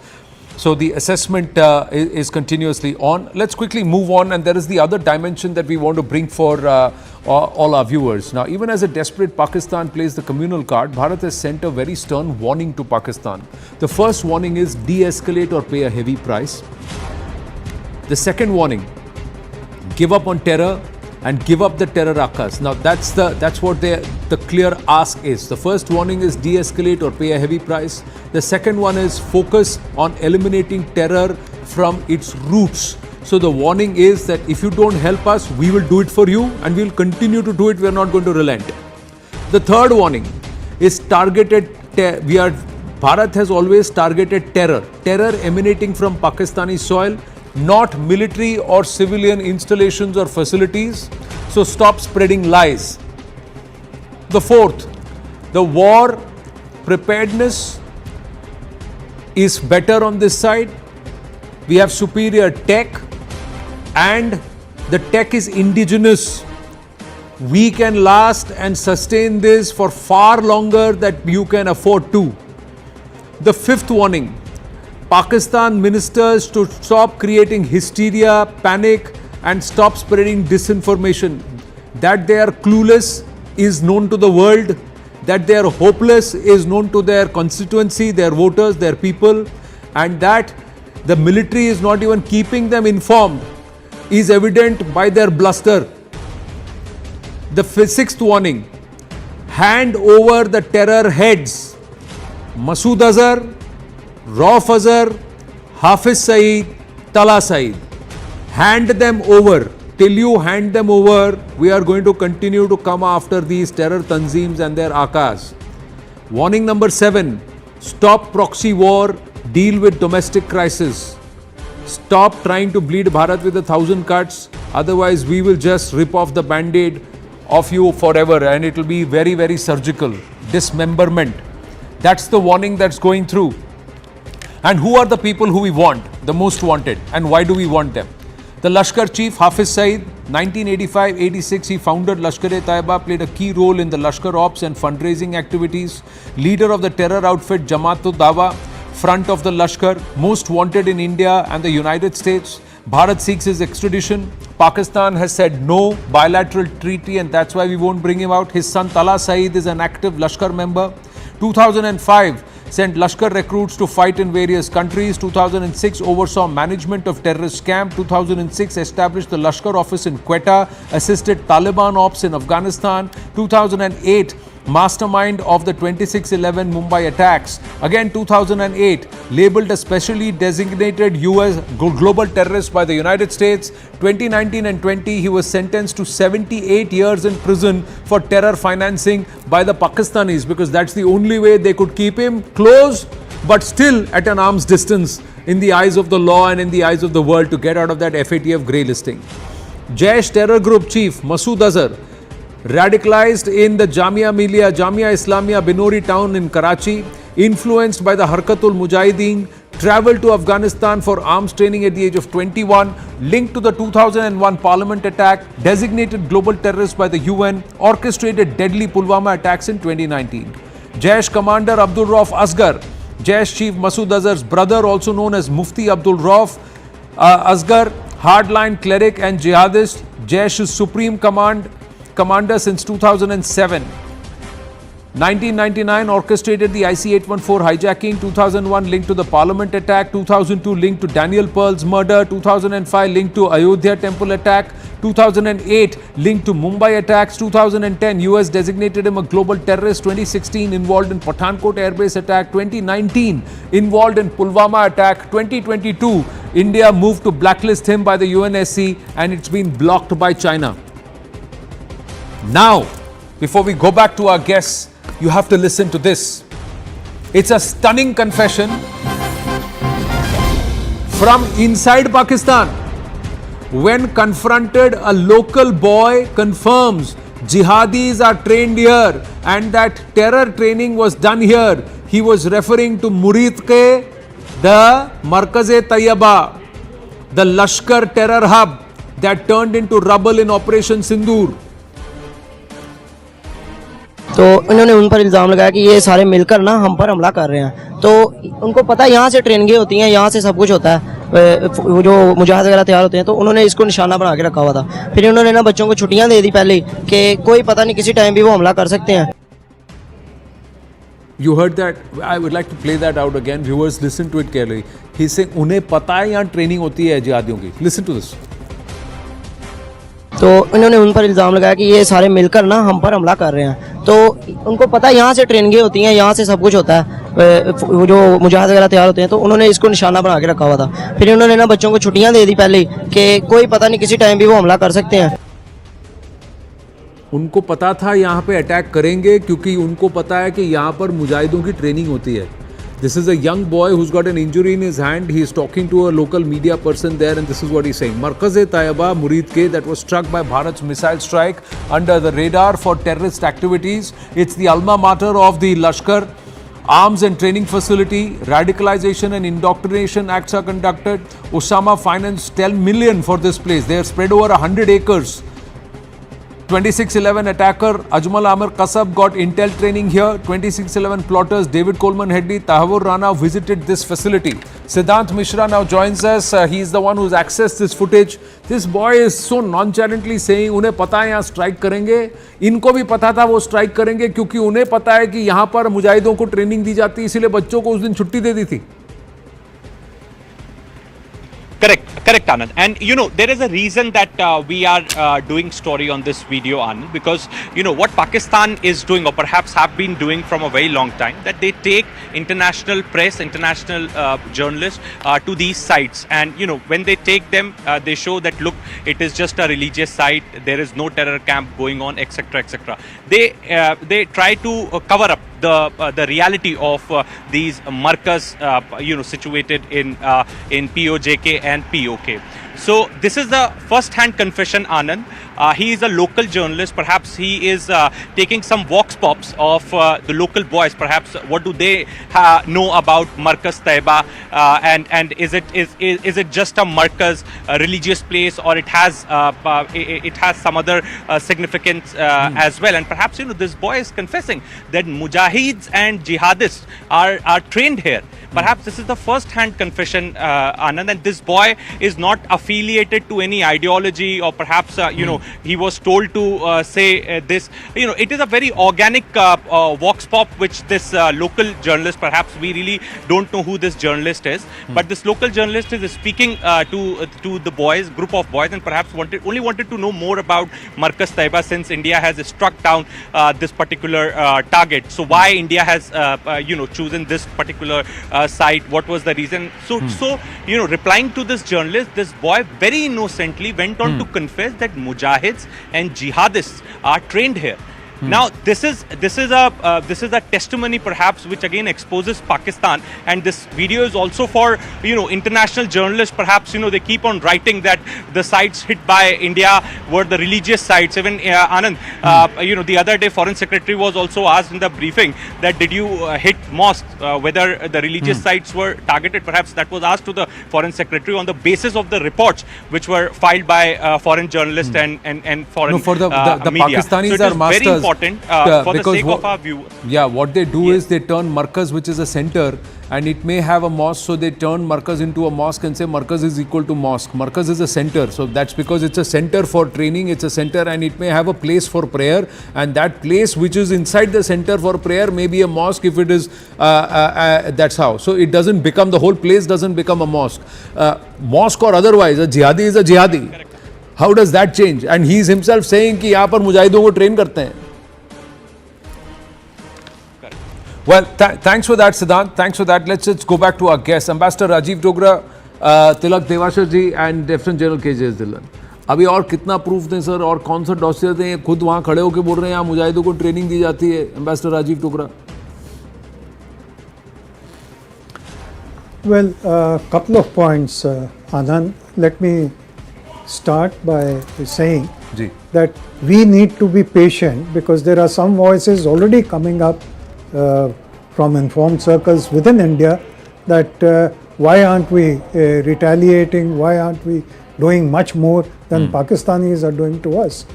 I think I would draw and urge everyone to remember two things. Number one, Foreign Secretary's briefing on the first day itself, where he said we will not give any operational details, and that we are going to stick to bare facts and also be correct in our information, so that there is no finger pointing, as has never happened with India. The second is that the end point is going to be the Prime Minister's speech at Madhubani. He had made the objective very clear, so let's be patient. I'll urge your viewers and our countrymen to be patient and wait, because a lot may be happening that we are not aware of. The second thing is Pakistan's desperation. You've listed chapter and verse about what they have done, and General Dhillon and Tilak have also pointed it out. The fact is that they are playing a very dangerous game, allowing a civilian flight when drones and missiles are flying all over the place to go from one end of Pakistan to the other end means playing with fire and playing with death, and they would have blamed it conveniently on India. So imagine the international outcry that India had shot down a civilian flight, knowing very well that there was a civilian flight going. So Pakistan is devious, uncaring for human life, and dangerous as an enemy. The third part is what you and other panelists have already elaborated upon. It shocks me that anyone in the senses could really try and attack Golden Temple with the idea of blaming it again on Indian forces. How low can a country get? So the entire thing goes back to General Munir's first statement to non-resident Pakistanis about Hindus. So Pakistani army, Pakistani ISI is following that script, just as the terrorists followed that script on 22nd April in Pahalgam. So I think we have to be very careful, but I am very confident that this time our forces are determined, and our Prime Minister has laid down an objective which he seems to be determined to fulfill. And let's give India a chance. Right. We've got more news coming through closer home now. Those are the people, locals in Muridke, accepting that Mujahids are trained at Markaz Taiba. But closer home, Prime Minister Narendra Modi has met a group of armed forces veterans. And this happened just a short while ago. He's currently meeting with the Raksha Mantri Rajnath Singh. He met the Tri-Services Chief before that. But before that, he's also met armed service veterans that include Air Force Chiefs, Army Chiefs, Navy Chiefs and other veterans who have extensively served the country. Let's go across to Aman to try and understand more. Aman, when did this meeting happen? Those are pictures there. This is a meeting of these are reference visuals. These are reference visuals. Yes, Aman, when did this meeting happen and how long did it last? See, Anand, what we are told, it was an extensive meeting earlier today where the Prime Minister has met the various chiefs of the forces, the veterans who have served as the chiefs of the Air Force, the Army and the Navy, as well as some other veterans. He has discussed at length various contours of the present situation with Pakistan, because these are the veterans who have a battle-hardened experience, who have a first-hand experience of how to handle Pakistan. So the Prime Minister also wants a very, very detailed consensus from various people sharing their experiences, what India should do next, because the kind of attacks, especially that we have seen last night, these 200 to 300 drones coming into Indian territory, though none of them could hit the target and our air defense system could shoot them down. But this is also a new warfare, and the Prime Minister trying to discuss it with all the veterans and the former chiefs, and I think this is a part of that exercise. We saw in the earlier also today the territorial army also being told that they can also be inducted. So I think this is all a larger consensus exercise by the Prime Minister to get the experience of various people on board before India takes its next steps. True, and then there are also a set of veterans who have said that they are willing to come back and offer their services in the service of the nation when Bharat is in a state of war against terror, and there is a nation that is ready to give state and military backing to terror and terrorists on their soil. Thank you for your inputs, Aman. Let's just take this across to General KJS Dhillon. Your thoughts on the Prime Minister meeting the former service chiefs and perhaps the contours of this conversation, sir? Anand, it's a very good step, and I won't say more than that because I was one of the veterans who attended this meeting. I know that, sir. That is why I didn't directly ask you. I just wanted to understand. I wanted to understand from you what was the intent. If you could broadly share with our viewers without going into the nitty-gritties of it. Yes, sir. The group of veterans who met the Prime Minister, since I knew most of them, it was a very small group, very cohesive group of about 17 veterans. And I was calculating, combined together, they had more than 650 years of military experience. Wow. So Prime Minister was trying to encash on that material experience, as also trying to get the feedback based on various timelines in the past. So that history repeats itself, and veterans gave some very wonderful ideas. The Prime Minister shared some very thoughtful things. Though I will speak only this much, unless Prime Minister's office releases some details. It was a very fruitful meeting, and I think probably first time in the history of India or independent India such a thing has happened. General Saab, how long did this last, sir? Prime Minister was very patient. He listened to everyone. There were multiple times also some veterans spoke, and he listened to everyone very patiently. It lasted, I think, more than about an hour and a half or maybe more. So, and just about 17 veterans. So it was something which I felt very good, because if inputs are being taken and because of experience is being shared right at the top, it was something which was extraordinary. And he was so alive to the whole thing. Everything was listening very patiently. The staff was making notes, and I think and Prime Minister also complimented everyone for very positive inputs. And I think I can say only this much. Well, thank you for that. I'm going to request our team to list out what you just gave us a gist of. So, Lieutenant General KJS Dhillon, who's part of the broadcast right now, confirming that he was part of this close group of people. So there are a few points that he's listed out, and General Saab, you please correct me if I'm wrong. It was a close group of 17 veterans that included former service chiefs and others who have done phenomenal service to the country. The meeting lasted about 90 minutes, and the Prime Minister giving a patient listen to everybody. The intent was to understand the history, the past, in terms of the engagement with this current entity with whom we are in a face-off with, and perhaps suggestions. And you're saying that the Prime Minister listened to everyone very, very carefully. Thank you. Thank you for sharing that with us. And beyond that, I'm not going to press you for anything. The only thing I want to ask you one more question is, what is the overall understanding in your wisdom? Not what happened there, but in your wisdom, is this going to be a long drawn out affair, or are the Pakistanis going to blink? Is General Munir going to perhaps be ousted? What is your reading of how this is playing out, sir? A lot of viewers would also want to understand this. No, this is not connected to the previous comment or the Prime Minister's meeting with the veterans. This is a separate question and a separate answer. As a military man, my reading is we are at that stage of conflict where next 2 nights are very crucial. The next 2 nights are very crucial either for escalation point of view or from stabilization point of view. So we have to wait and watch for the next 2 nights, especially the Pakistan's action. And the Pakistan's actions will be driven by their internal turmoil. The turmoil within the army, turmoil within the society, and the politicians not having much say in the say of things, in the doing of things. So my understanding is next 2 nights Pakistan's actions one has to watch very carefully. Even today morning there have been air raid alerts in places like Chandigarh and all, Ambala. So let's see what mischief this enemy is up to.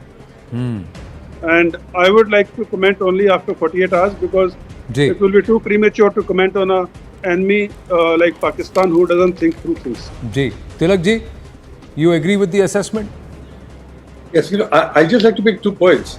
One, excellent initiative to meet with people with a combined experience of over 600 years. 650 years, dealing, that's what he said. 17 veterans.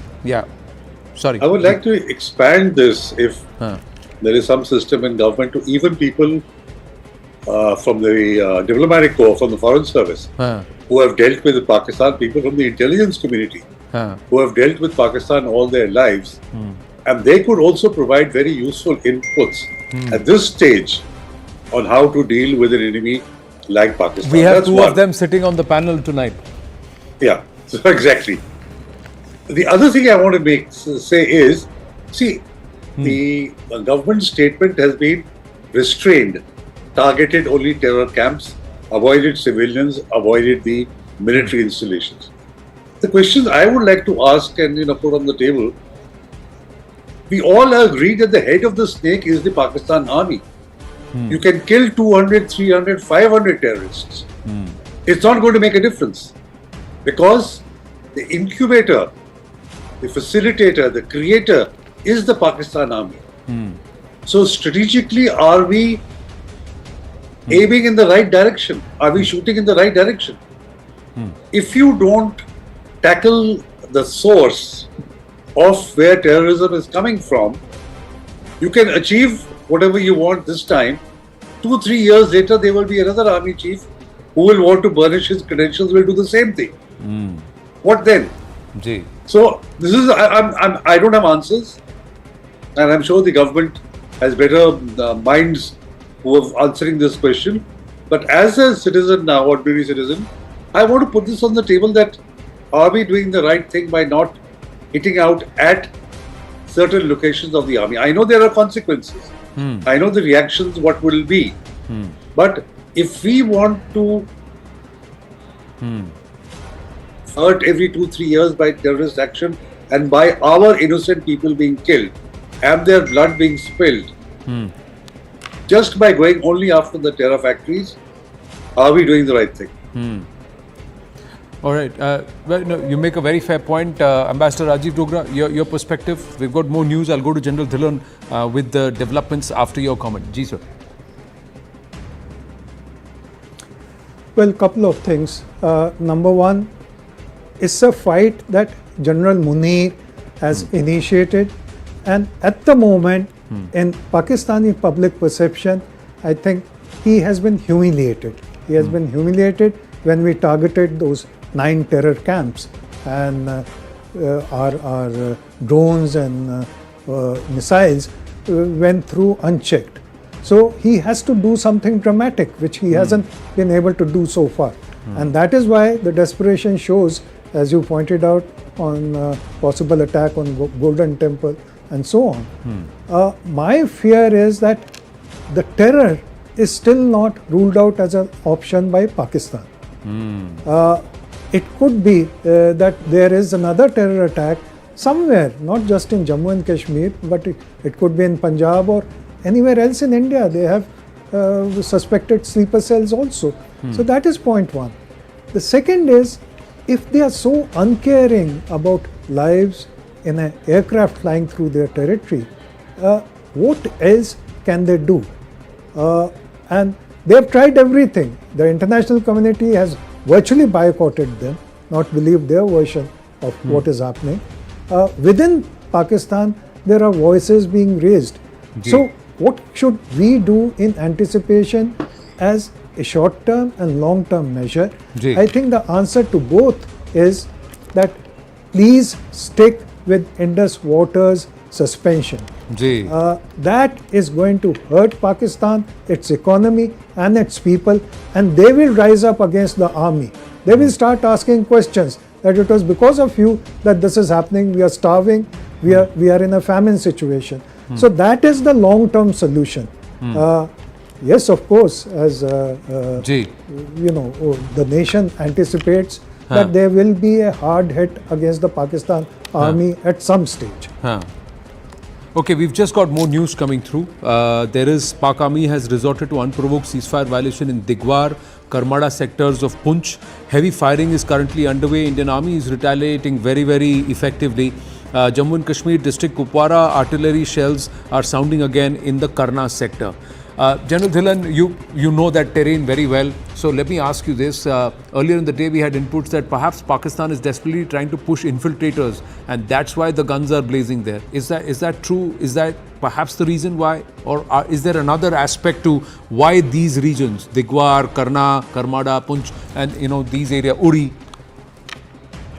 See, these are the areas which are infiltration prone because the LC is very thickly vegetated. And there are a lot of uneven grounds. And Pakistan, terrorists are Pakistan's force multiplier even during a conventional war. The 2.5 front which General Rawat used to refer to.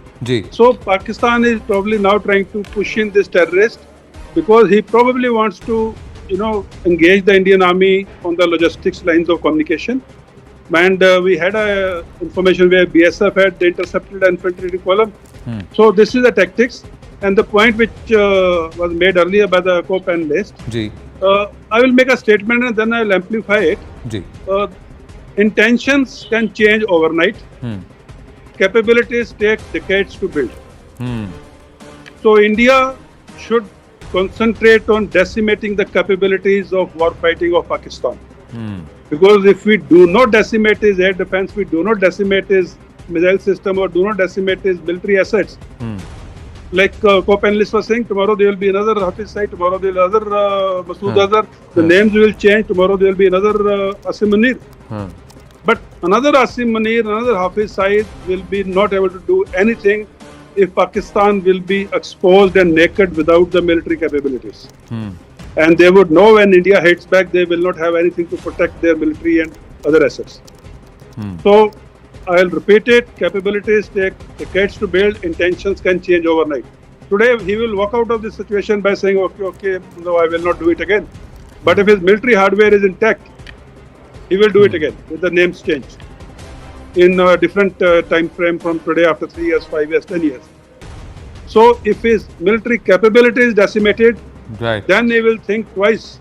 And let me inform the viewers, today's military hardware is not cheap. It's very, very expensive, and Pakistan's economy of single-digit billion reserves of foreign exchange cannot afford to rebuild that capability. Sir, अभी वो Saudi deputy foreign minister गए हैं वहाँ. If he says कि हमारे $9 billion तुम वापस दे दो, don't touch it. फिर तो गिर जाएगी वो पूरी तो वही गिर जाएंगे पूरा. Because they can't even touch it. वो तो गारंटी है कि किसी तरह से वहाँ रखा हुआ है. But if the Saudis से ये पैसे वापस दे दो, उनका तो बैंड बज गया वहीं. They can't do anything. But there's more. Since you talked about ammunition capability and how much they have in terms of ability, CNN News 18's mega exclusive. Now, linking directly here, Manoj Kumar Gupta getting us these details. Pakistan has actually sold ammunition to Ukraine and or Russia earlier, and this is true, and it is currently facing ammunition shortage.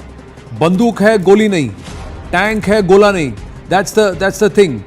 Gun hai, gola nahi. That's their problem. This shortage will hinder its ability to sustain a prolonged war. In 2022 and 23, Pakistan had indirectly supplied artillery shells to Ukraine via third parties, US and the Eastern European states. These claims from Pakistan's large stockpiles of Soviet caliber ammunition was compatible with Ukrainian systems. Later, Pakistan claimed that it has a history of arms exports. Now, later reports came that Pakistan's deepening ties with China, which is a key Russia partner, and its reliance on Russian energy imports forced Pakistan to also send them some of this ammunition, that is to the Russians. Top defense sources say Pakistan has a sizable domestic defense industry producing small arms, artillery shells and tanks, but its capacity is limited compared to global powers like China, India or the US. Pakistan has economic instability like debt crisis, inflation that is going to strain its ability to modernize or stockpile advanced systems. Pak can sustain limited artillery war with Bharat for some time and across a range of 500 to 600 kilometers. So that is on the LC and perhaps a little bit on the border. But it will be difficult for it to hold on to the entire full border length. They can't do it. Pakistan relies on China for high-tech weaponry, JF-17 jets, missiles and Turkey for drones. Sanctions, risks like FATF grey listing and budget constraints limit its access to Western systems. Now, while Pakistan's military is battle-hardened, like because of insurgency operations, etc., and prolonged conventional war with Bharat, is going to actually strain its resources. They can't last that long. That's their problem. Pak economy, already dependent on IMF bailouts, lacks the industrial depth to sustain a high-intensity conflict. Pak military can only sustain limited skirmishes like LOC exchanges due to stockpiles and Chinese support, but a full-scale war would quickly deplete its resources. Many believe 4 से 6 दिन of intense warfare, उससे ज़्यादा वो नहीं कर सकते. Right, wrong, General Dhillon. Harsh Shingla ji is joining us. He seems to be on the move. Harsh Shingla ji, good evening. Just getting a quick comment from General Dhillon on an input on Pakistan's ammunition ability. And then I'll come to you, sir, on the diplomatic offensive. Sure. Ambassador Rajiv Dogra is also with us. Yes, General Dhillon. Anand, this whole thing which you just narrated and explained so nicely is called war fighting stamina of a country. Ji. When two countries are face to face, and then this war fighting stamina is compared vis-a-vis the other country.